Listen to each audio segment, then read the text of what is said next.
ਦ ਵੇ ਫॉरवर्ड ਵਿੱਚ ਤੁਹਾਡਾ ਬਹੁਤ-ਬਹੁਤ ਸਵਾਗਤ ਹੈ। ਮੈਂ ਤੁਹਾਡਾ ਹੋਸਟ ਹਰਜੋਤ ਸਿੰਘ। ਜੋ ਕਲਾ ਹੈ, ਆਰਟ ਹੈ, ਉਹ ਕਿਸੇ ਵੀ ਕਮਿਊਨਿਟੀ ਦਾ, ਕਿਸੇ ਵੀ ਕਲਚਰ ਦਾ ਪਹਿਲਾ ਮੋਡ ਆਫ ਕਮਿਊਨੀਕੇਸ਼ਨ ਕਿਹਾ ਜਾਂਦਾ ਹੈ। ਅੱਜ ਅਸੀਂ ਗੱਲ ਕਰਾਂਗੇ ਸਿੱਖ ਆਰਟ ਦੇ ਬਾਰੇ ਆਰਟਿਸਟ ਜਸਵੰਤ ਸਿੰਘ ਜੀ ਨਾਲ।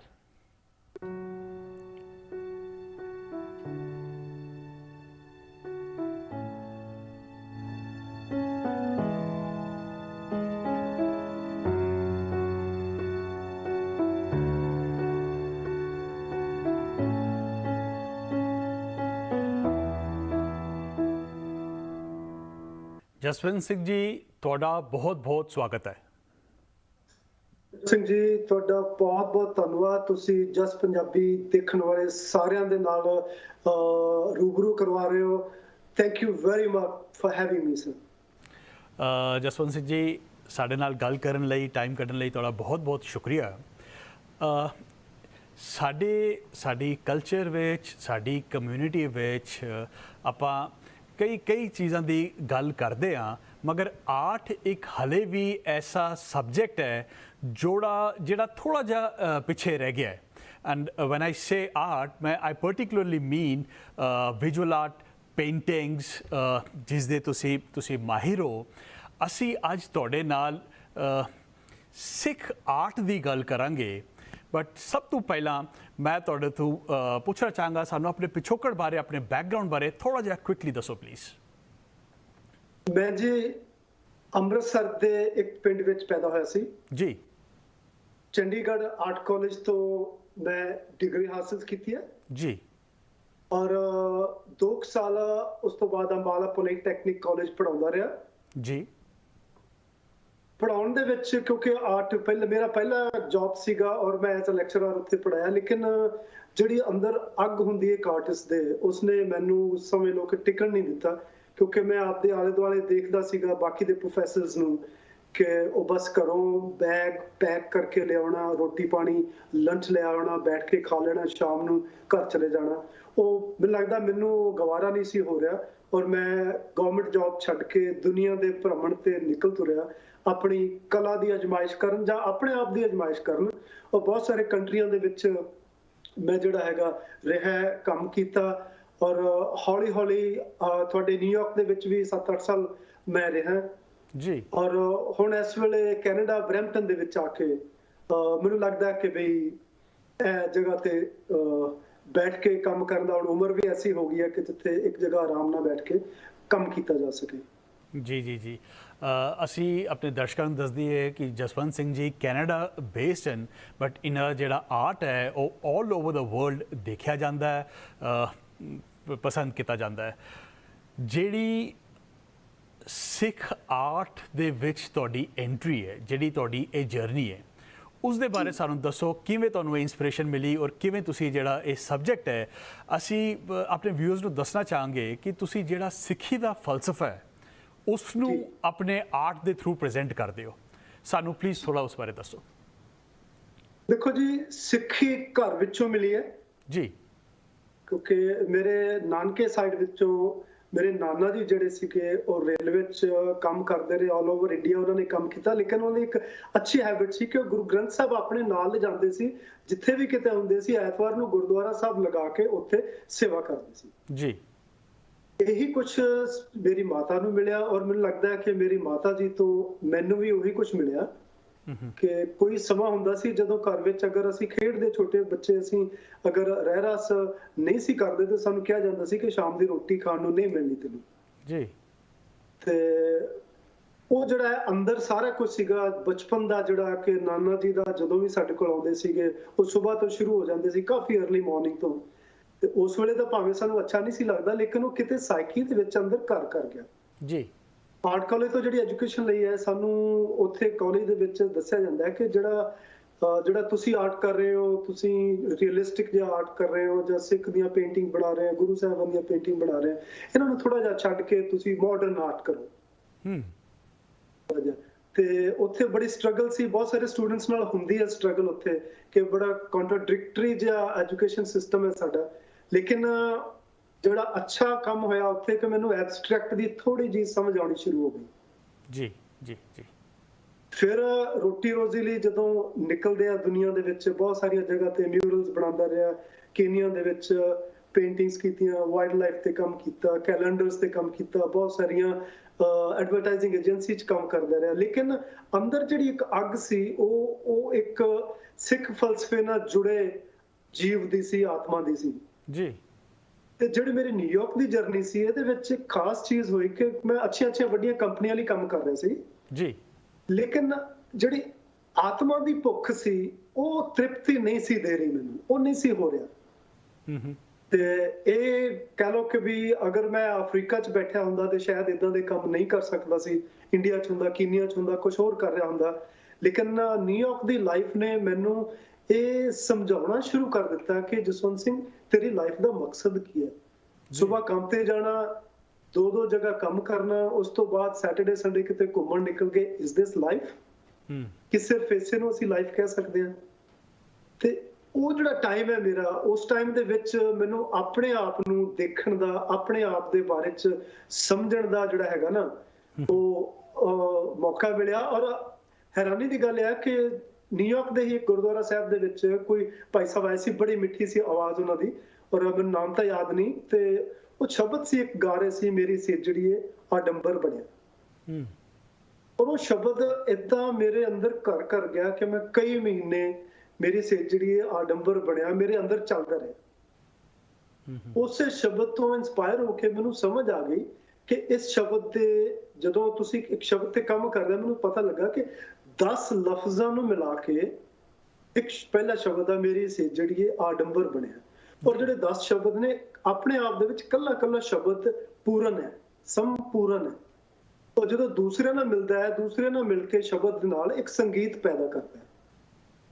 ਔਰ ਮੈਨੂੰ ਇੰਨਾ ਕੁ ਆਨੰਦ ਆਉਣਾ ਸ਼ੁਰੂ ਹੋ ਗਿਆ ਕਿ ਮੈਂ ਇਸੇ ਫਲਸਫੇ ਨੂੰ, ਮੇਰੀ ਸੇਜੜੀਏ ਆਡੰਬਰ ਬਣਿਆ, ਔਰ ਆਪਣੇ ਆਪ ਨੂੰ ਸਮਝਿਆ ਕਿ ਜੇ ਆਡੰਬਰ ਬਣ ਹੀ ਗਿਆ ਹੈ ਤੇ ਇਸ ਆਡੰਬਰ ਨੂੰ ਹੰਡਾਉਣਾ ਕਿੱਦਾਂ ਹੈ, ਇਸ ਆਡੰਬਰ ਦੇ ਵਿੱਚ ਜਿਉਣਾ ਕਿੱਦਾਂ ਹੈ, ਇਹ ਜਿਹੜਾ ਹੈ ਇਹ ਮੈਨੂੰ ਉੱਥੋਂ ਸਮਝ ਆਉਣੀ ਸ਼ੁਰੂ ਹੋਈ। ਔਰ ਮੈਂ ਇਹਨਾਂ ਲਾਈਨਸ ਦੇ ਉੱਤੇ ਕੰਮ ਕਰਨਾ ਸ਼ੁਰੂ ਕੀਤਾ ਜੀ ਜੀ। ਔਰ ਇਸ ਸੀਰੀਜ਼ ਦੇ ਵਿੱਚ ਪਹਿਲੀਆਂ ਕੋਈ 10 12 15 ਪੇਂਟਿੰਗਸ ਬਣਾਈਆਂ, ਔਰ ਇਹਨਾਂ ਨੂੰ ਮੈਂ, ਕਿਉਂਕਿ ਪਹਿਲਾਂ ਲੈਂਡਸਕੇਪ ਕਰਦਾ ਸੀ, ਹੁਣ ਇਹਨਾਂ ਨੂੰ ਮੈਂ ਸੋਲਸਕੇਪ ਕਹਿਣੇ ਸ਼ੁਰੂ ਕਰ ਦਿੱਤਾ ਜੀ। ਔਰ ਕੁਛ ਇੱਕ ਅਖਬਾਰਾਂ ਦੇ ਵਿੱਚ ਥੋੜੀ ਬਹੁਤੀ ਚਰਚਾ ਹੋਈ, ਕਿਉਂਕਿ ਮੈਂ ਕਾਫੀ ਐਕਟਿਵ ਸੀਗਾ। ਨਿਊਯਾਰਕ ਦੀਆਂ ਜਿਹੜੀਆਂ ਹੋਣ ਵਾਲੀ ਐਗਜ਼ੀਬਿਸ਼ਨ ਵਗੈਰਾ ਹੁੰਦੀਆਂ ਸੀ, ਚਾਹੇ ਉਹ ਫਲਸ਼ਿੰਗ ਵਾਲੇ ਗੈਲਰੀ ਦੇ ਵਿੱਚ ਕਿਸੇ ਹੁੰਦੀਆਂ ਸੀਗੀਆਂ, ਵਿਲੀਅਮਸਬਰਗ ਦੇ ਵਿੱਚ ਹੁੰਦੀਆਂ ਸੀ, ਮੈਨਹਟਨ 'ਚ ਕੁਛ ਇੱਕ ਜਗ੍ਹਾ ਤੇ ਐਗਜ਼ੀਬਿਸ਼ਨਸ ਜਿਹੜੀਆਂ ਹੋਈਆਂ। ਤੇ ਮੇਰਾ ਕੰਮ ਡਿਫਰੈਂਟ, ਮੈਨੂੰ ਮਜ਼ਾ ਆਉਣ ਲੱਗ ਗਿਆ ਜਦੋਂ ਲੋਕਾਂ ਨੇ ਪਸੰਦ ਕਰਨਾ ਸ਼ੁਰੂ ਕਰਤਾ, ਜਦੋਂ ਮੈਂ ਆਪਣੇ ਕੰਮ ਦੇ ਵਿੱਚ ਕੈਲੀਗ੍ਰਾਫੀ ਨੂੰ ਇਨਕੋਰਪੋਰੇਟ ਕਰਨਾ ਸ਼ੁਰੂ ਕੀਤਾ। ਜੀ ਜੀ ਜਸਵੰਤ ਜੀ ਜਸਵੰਤ ਜੀ, ਅਸੀਂ ਇਹ ਗੱਲ ਜਾਰੀ ਰੱਖਾਂਗੇ ਔਰ ਤੁਹਾਡੇ ਤੋਂ ਪੰਜਾਬ ਦੇ ਨਾਲ ਜੋ ਆਰਟ ਦੀ ਹਿਸਟਰੀ ਜੁੜੀ ਹੋਈ ਹੈ ਉਸ ਦੇ ਬਾਰੇ ਗੱਲ ਕਰਾਂਗੇ ਇੱਕ ਛੋਟੀ ਜੀ ਬ੍ਰੇਕ ਦੇ ਬਾਅਦ। ਤੁਸੀਂ ਵੇਖਦੇ ਰਹੋ ਦ ਵੇ ਫਾਰਵਰਡ। ਦ ਵੇ ਫਾਰਵਰਡ ਵਿੱਚ ਤੁਹਾਡਾ ਫਿਰ ਤੋਂ ਸਵਾਗਤ ਹੈ। ਮੈਂ ਤੁਹਾਡਾ ਹੋਸਟ ਹਰਜੋਤ ਸਿੰਘ। ਅੱਜ ਅਸੀਂ ਗੱਲ ਕਰ ਰਹੇ ਹਾਂ ਸਿੱਖ ਆਰਟ ਦੇ ਬਾਰੇ ਆਰਟਿਸਟ ਜਸਵੰਤ ਸਿੰਘ ਜੀ ਨਾਲ। ਜਸਵੰਤ ਜੀ, ਤੁਸੀਂ ਤੁਹਾਡੀ ਜਰਨੀ ਸਿੱਖ ਆਰਟ ਵਿੱਚ ਕਿਵੇਂ ਸ਼ੁਰੂ ਹੁੰਦੀ ਹੈ ਇਸ ਬਾਰੇ ਸਾਨੂੰ ਦੱਸਿਆ, ਬਟ ਜੋ ਸਿੱਖ ਆਰਟ ਦੀ ਜਰਨੀ ਹੈ ਪੰਜਾਬ ਵਿੱਚ ਔਰ ਜਨਰਲੀ ਜੋ ਚਿੱਤਰਕਲਾ ਦਾ ਜੋ ਆਰਟ ਹੈ ਉਸ ਦਾ ਪੰਜਾਬ ਵਿੱਚ ਜੋ ਉਸ ਦੇ ਨਾਲ ਇਤਿਹਾਸ ਜੁੜਿਆ ਹੈ, ਉਸ ਬਾਰੇ ਸਾਨੂੰ ਕੁਝ ਦੱਸ ਸਕਦੇ ਹੋ ਤੁਸੀਂ?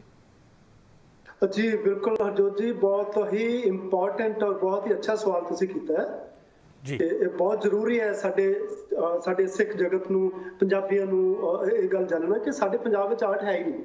ਇਹ ਬੜਾ ਮੁਸ਼ਕਲ ਲੱਗੇਗਾ ਲੋਕਾਂ ਨੂੰ ਡਾਈਜੈਸਟ ਕਰਨਾ ਇੰਨੀ ਗੱਲ ਕਿ ਸਾਡੇ ਪੰਜਾਬ ਦੇ ਆਰਟ ਦੀ ਕੋਈ, ਖਾਸ ਕਰਕੇ ਚਿੱਤਰਕਾਰੀ ਦੀ ਕੋਈ ਹਿਸਟਰੀ ਨਹੀਂ ਹੈ ਜੀ।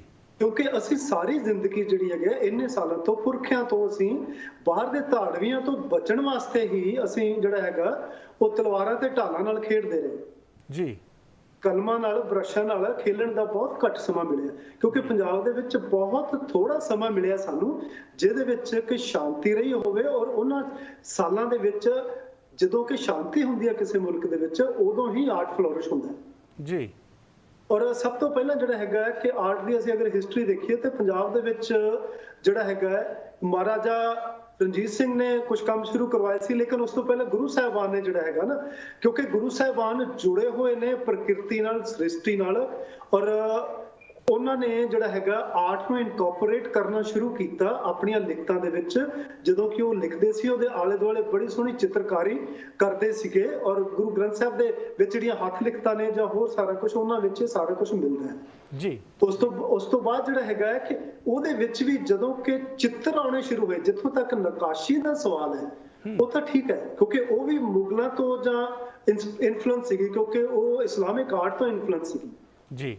ਕਿ ਅਸੀਂ ਅਗਰ ਦੇਖਦੇ ਹਾਂ ਨਾ ਸਰ, ਕਿ ਜਿਹੜਾ ਸਾਡਾ ਗੁਰਦੁਆਰਾ ਸਾਹਿਬਾਨ ਦਾ ਜਿਹੜਾ ਸਾਡਾ ਸਟਰਕਚਰ ਹੈ, ਜਿਹੜਾ ਆਰਕੀਟੈਕਚਰ ਵੀ ਹੈ ਜੀ, ਕਿਤੇ ਨਾ ਕਿਤੇ ਜਿਹੜੇ ਮੁਸਲਿਮ ਇਸਲਾਮਿਕ ਮੌਸਕ ਨੇ ਜਾਂ ਉਹ ਸਾਡਾ ਜਿਹੜਾ ਮਿਡਲ ਈਸਟ ਤੋਂ ਬਹੁਤ ਸਾਰਾ ਕੁਝ ਜੁੜਿਆ ਹੋਇਆ। ਸਾਡਾ ਹਿੰਦੂਆਂ ਦੇ ਟੈਂਪਲਾਂ ਦੇ ਨਾਲ ਉਹ ਇੰਨਾ ਜ਼ਿਆਦਾ ਨਹੀਂ ਜੁੜਦਾ ਜਿੰਨਾ ਕਿ ਇਸਲਾਮਿਕ ਆਰਕੀਟੈਕਚਰ ਨਾਲ ਜੁੜਦਾ ਜੀ।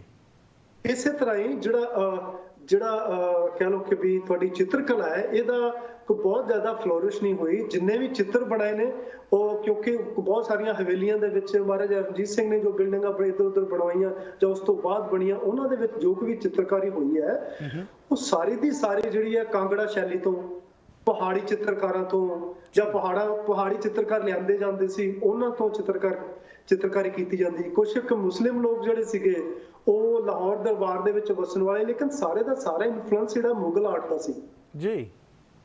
ਉਹ ਸਾਰਾ ਕੁਝ ਜਿਹੜਾ ਹੈਗਾ ਅਸੀਂ ਦੇਖਦੇ ਹਾਂ ਸ੍ਰੀ ਗੁਰੂ ਹਰਮੰਦਰ ਸਾਹਿਬ, ਆਪਣਾ ਸ੍ਰੀ ਹਰਮੰਦਰ ਸਾਹਿਬ ਦੇ ਵਿੱਚ ਜਿੰਨੀ ਨਕਾਸ਼ੀ ਹੋਈ ਹੈ ਕਮਾਲ ਹੈ, ਬਹੁਤ ਅੱਛੀ ਹੈ ਜੀ।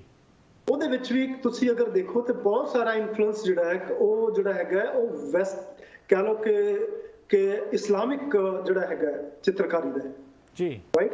ਉੱਥੇ ਕਿਤੇ ਕਿਤੇ ਨਾਮ ਆਉਂਦਾ ਹੈ, ਕਿਉਂਕਿ ਸਾਡੀ ਪ੍ਰਥਾ ਨਹੀਂ ਸੀਗੀ, ਸਾਡਾ ਸਿਸਟਮ ਨਹੀਂ ਹੈ ਕਿ ਜਿਹੜਾ ਰਾਈਟਰ ਹੈ ਜਿੱਦਾਂ ਜਿਹੜਾ ਕਿ ਚਿੱਤਰਕਾਰ ਹੈ ਉਹ ਆਪਣਾ ਨਾਮ ਨਹੀਂ ਸੀ ਲਿਖਦਾ। ਬਾਅਦ ਵਿੱਚ ਕਿਤੇ ਕਿਤੇ ਕੋਈ ਜਿਹੜਾ ਸੌਰੀ ਚਿੱਤਰ ਕਰਨ ਵਾਲਾ ਹੈ ਉਹ ਆਪਣਾ ਨਾਮ ਲਿਖਦਾ ਸੀ। ਜਿੱਦਾਂ ਦਰਬਾਰ ਸਾਹਿਬ ਦੇ ਵਿੱਚ ਬੂਟਾ ਸਿੰਘ ਨਕਾਸ਼ ਹੈ ਇੱਕ ਜੀ, ਉਹਦਾ ਕਿਤੇ ਕਿਤੇ ਨਾਮ ਆਉਂਦਾ ਹੈ। ਅੱਛਾ, ਲੇਕਿਨ ਸਾਡੀ ਤਰਾਸਦੀ ਇਹ ਹੈ ਕਿ ਇਹ ਤਾਂ ਅਸੀਂ ਪਹਿਲਾਂ ਦੀ ਗੱਲ ਕਰ ਲਈਏ, ਲੇਕਿਨ ਹਿੰਦੁਸਤਾਨ ਆਜ਼ਾਦ ਹੋਣ ਤੋਂ ਬਾਅਦ, ਭਾਰਤ ਆਜ਼ਾਦ ਹੋਣ ਤੋਂ ਬਾਅਦ ਹੌਲੀ ਹੌਲੀ ਸਿੱਖ ਆਰਟ ਨੂੰ ਆਈ ਥਿੰਕ ਬੜੇ ਯੋਜਨਾਬੱਧ ਤਰੀਕੇ ਦੇ ਨਾਲ ਖਤਮ ਕਰਨ ਦੀ ਕੋਸ਼ਿਸ਼ ਕੀਤੀ ਜਾ ਰਹੀ ਹੈ, ਜਾਂ ਸਾਡੇ ਲੋਕਾਂ ਨੂੰ ਆਰਟ ਨੂੰ ਸਾਂਭਣਾ ਨਹੀਂ ਆਉਂਦਾ।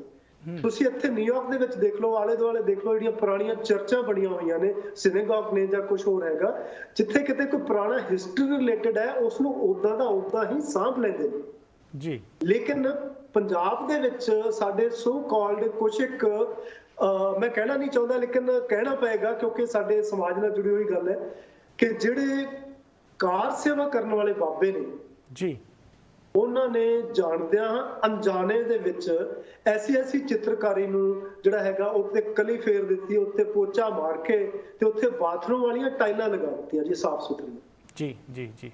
ਔਰ ਬੜੀ ਕੋਸ਼ਿਸ਼ ਕੀਤੀ ਹੈ ਬਹੁਤ ਜਗ੍ਹਾ ਤੇ, ਉਦੋਂ ਅਸੀਂ ਬੜੀ ਕੋਸ਼ਿਸ਼ ਕਰਕੇ ਕੁਝ ਇੱਕ ਬੰਦਿਆਂ ਨੂੰ ਮਿਲ ਕੇ ਰਿਕੁਐਸਟਾਂ ਕਰਕੇ, ਕਿਉਂਕਿ ਕਈ ਵਾਰੀ ਜਿਹੜੇ ਵੱਡੇ ਮਹਾਂਪੁਰਖ ਹੁੰਦੇ ਆ ਉਹਨਾਂ ਨੂੰ ਸਮਝਾਉਣਾ ਬੜਾ ਮੁਸ਼ਕਲ ਹੁੰਦਾ ਹੈ, ਤੇ ਉਹਨਾਂ ਨੂੰ ਇਹ ਕਿਹਾ ਕਿ ਕਮ ਸੇ ਕਮ ਥੋੜਾ ਜਿਹਾ ਤਾਂ ਛੱਡ ਦਿਓ ਨਾ ਜੀ, ਥੋੜਾ ਜਿਹਾ। ਇਹ ਚਿੱਤਰਕਾਰੀ ਜਿਹੜੀ ਹੈ ਨਾ, ਇਹਦੇ ਵਿੱਚ ਸਿੱਖ ਫਿਲਾਸਫੀ ਦੀ ਰੂਹ ਇਹਦੇ ਵਿੱਚ ਬੈਠੀ ਹੈ ਜੀ ਜੀ ਜੀ ਜੀ।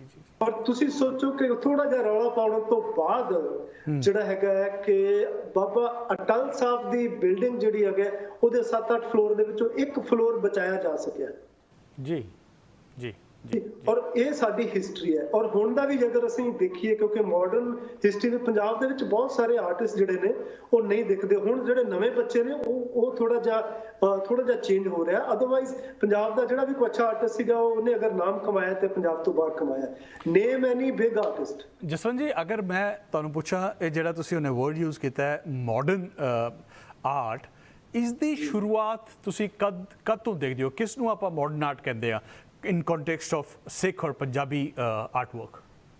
ਦੇਖੋ, ਅਸੀਂ ਸਿੱਖ ਜਾਂ ਪੰਜਾਬੀ ਆਰਟਵਰਕ ਨਾਲ ਅਸੀਂ ਜੋੜਾਂਗੇ ਤਾਂ ਬਹੁਤ ਲਿਮਿਟਿਡ ਹੋ ਜਾਏਗਾ ਜੀ, ਕਿਉਂਕਿ ਮਾਡਰਨ ਆਰਟ ਦੀ ਜਿਹੜੀ ਹਾਲੇ ਵੀ ਸਾਡੇ ਬਹੁਤ ਥੋੜੇ ਆਰਟਿਸਟ ਜਿਹੜੇ ਮਾਡਰਨ ਢੰਗ ਨਾਲ ਆਰਟ ਕਰਦੇ ਨੇ ਜੀ। ਜਿਹੜਾ ਪੁਰਾਣਾ ਆਰਟ ਸੀਗਾ, ਮਾਡਰਨ ਆਰਟ ਦੀ ਮੈਂ ਸੋਚਦਾ ਕਿ ਦੁਨੀਆ ਦੇ ਵਿੱਚ ਅਗਰ ਜਿਹੜੀ ਸ਼ੁਰੂਆਤ ਹੋਈ ਸੀ ਯੂਰਪ ਤੋਂ ਹੋਈ ਹੈ, ਕਿਉਂਕਿ ਪੈਰਿਸ ਯੂਰਪ ਜਿਹੜਾ ਹੈ ਉਹ ਗੜ ਸੀਗਾ, ਫਰਾਂਸ ਗੜ ਸੀਗਾ। ਉਹਦੇ ਵਿੱਚ ਪਹਿਲੀ ਜਿਹੜੀ ਤੁਸੀਂ ਦੇਖਦੇ ਆ, ਜਿੱਦਾਂ ਜਿੰਨੀ ਵੀ ਚਿੱਤਰਕਾਰੀ ਹੈ, ਜਿੰਨੀ ਵੀ ਕਲਾ ਹੈ, ਚਾਹੇ ਉਹ ਚਰਚਾਂ ਦੇ ਵਿੱਚ ਹੁੰਦੀ ਸੀ ਜ਼ਿਆਦਾਤਰ, ਤਾਂ ਕਿ ਚਾਹੇ ਡਾਵਿੰਚੀ ਨੇ ਕੰਮ ਕੀਤੇ ਹੈ, ਚਾਹੇ ਮਾਈਕਲੈਂਜਲੋ ਨੇ ਕੰਮ ਕੀਤੇ ਹੈ, ਚਾਹੇ ਹੋਰ ਲੋਕਾਂ ਨੇ ਕੰਮ ਕੀਤੇ ਹੈ, ਉਹ ਸਾਰੇ ਵਿਜ਼ੂਅਲ ਜਾਂ ਇਮੇजेस ਬੇਸਡ ਹੁੰਦੇ ਸੀਗਾ। ਕਿਸੇ ਰਾਜੇ ਮਹਾਰਾਜੇ ਦਾ, ਕਿਤੇ ਪੋਪ ਦਾ, ਜਾਂ ਕਿਸੇ ਹੋਰ ਇੰਪੋਰਟੈਂਟ ਲੋਕਾਂ ਦੇ ਚਿੱਤਰ ਹੁੰਦੇ ਸੀ ਜੀ। ਲੈਂਡਸਕੇਪ ਵੀ ਹੁੰਦਾ ਸੀ ਉਹਦੇ ਵਿੱਚ, ਲੇਕਿਨ ਉਹ ਚਿੱਤਰਕਾਰ ਇਦਾਂ ਚਿੱਤਰਦੇ ਸਨ ਕਿ ਜੋ ਉਹਨਾਂ ਨੂੰ ਸਾਹਮਣੇ ਦਿਖਦਾ ਹੈ, ਚਾਹੇ ਉਹ ਲੈਂਡਸਕੇਪ ਹੈ, ਚਾਹੇ ਉਹ ਸਟੇਜ ਦੀ ਕੋਈ ਇੰਪੋਰਟੈਂਟ ਸ਼ਖਸੀਅਤ ਹੈ ਜਿਹਦਾ ਚਿੱਤਰ ਬਣਾ ਰਿਹਾ, ਉਸ ਨੂੰ ਹੂਬਹੂ ਉਦਾਂ ਬਣਾਉਣ ਦੀ ਕੋਸ਼ਿਸ਼ ਕਰਦੇ ਸੀ ਜੀ।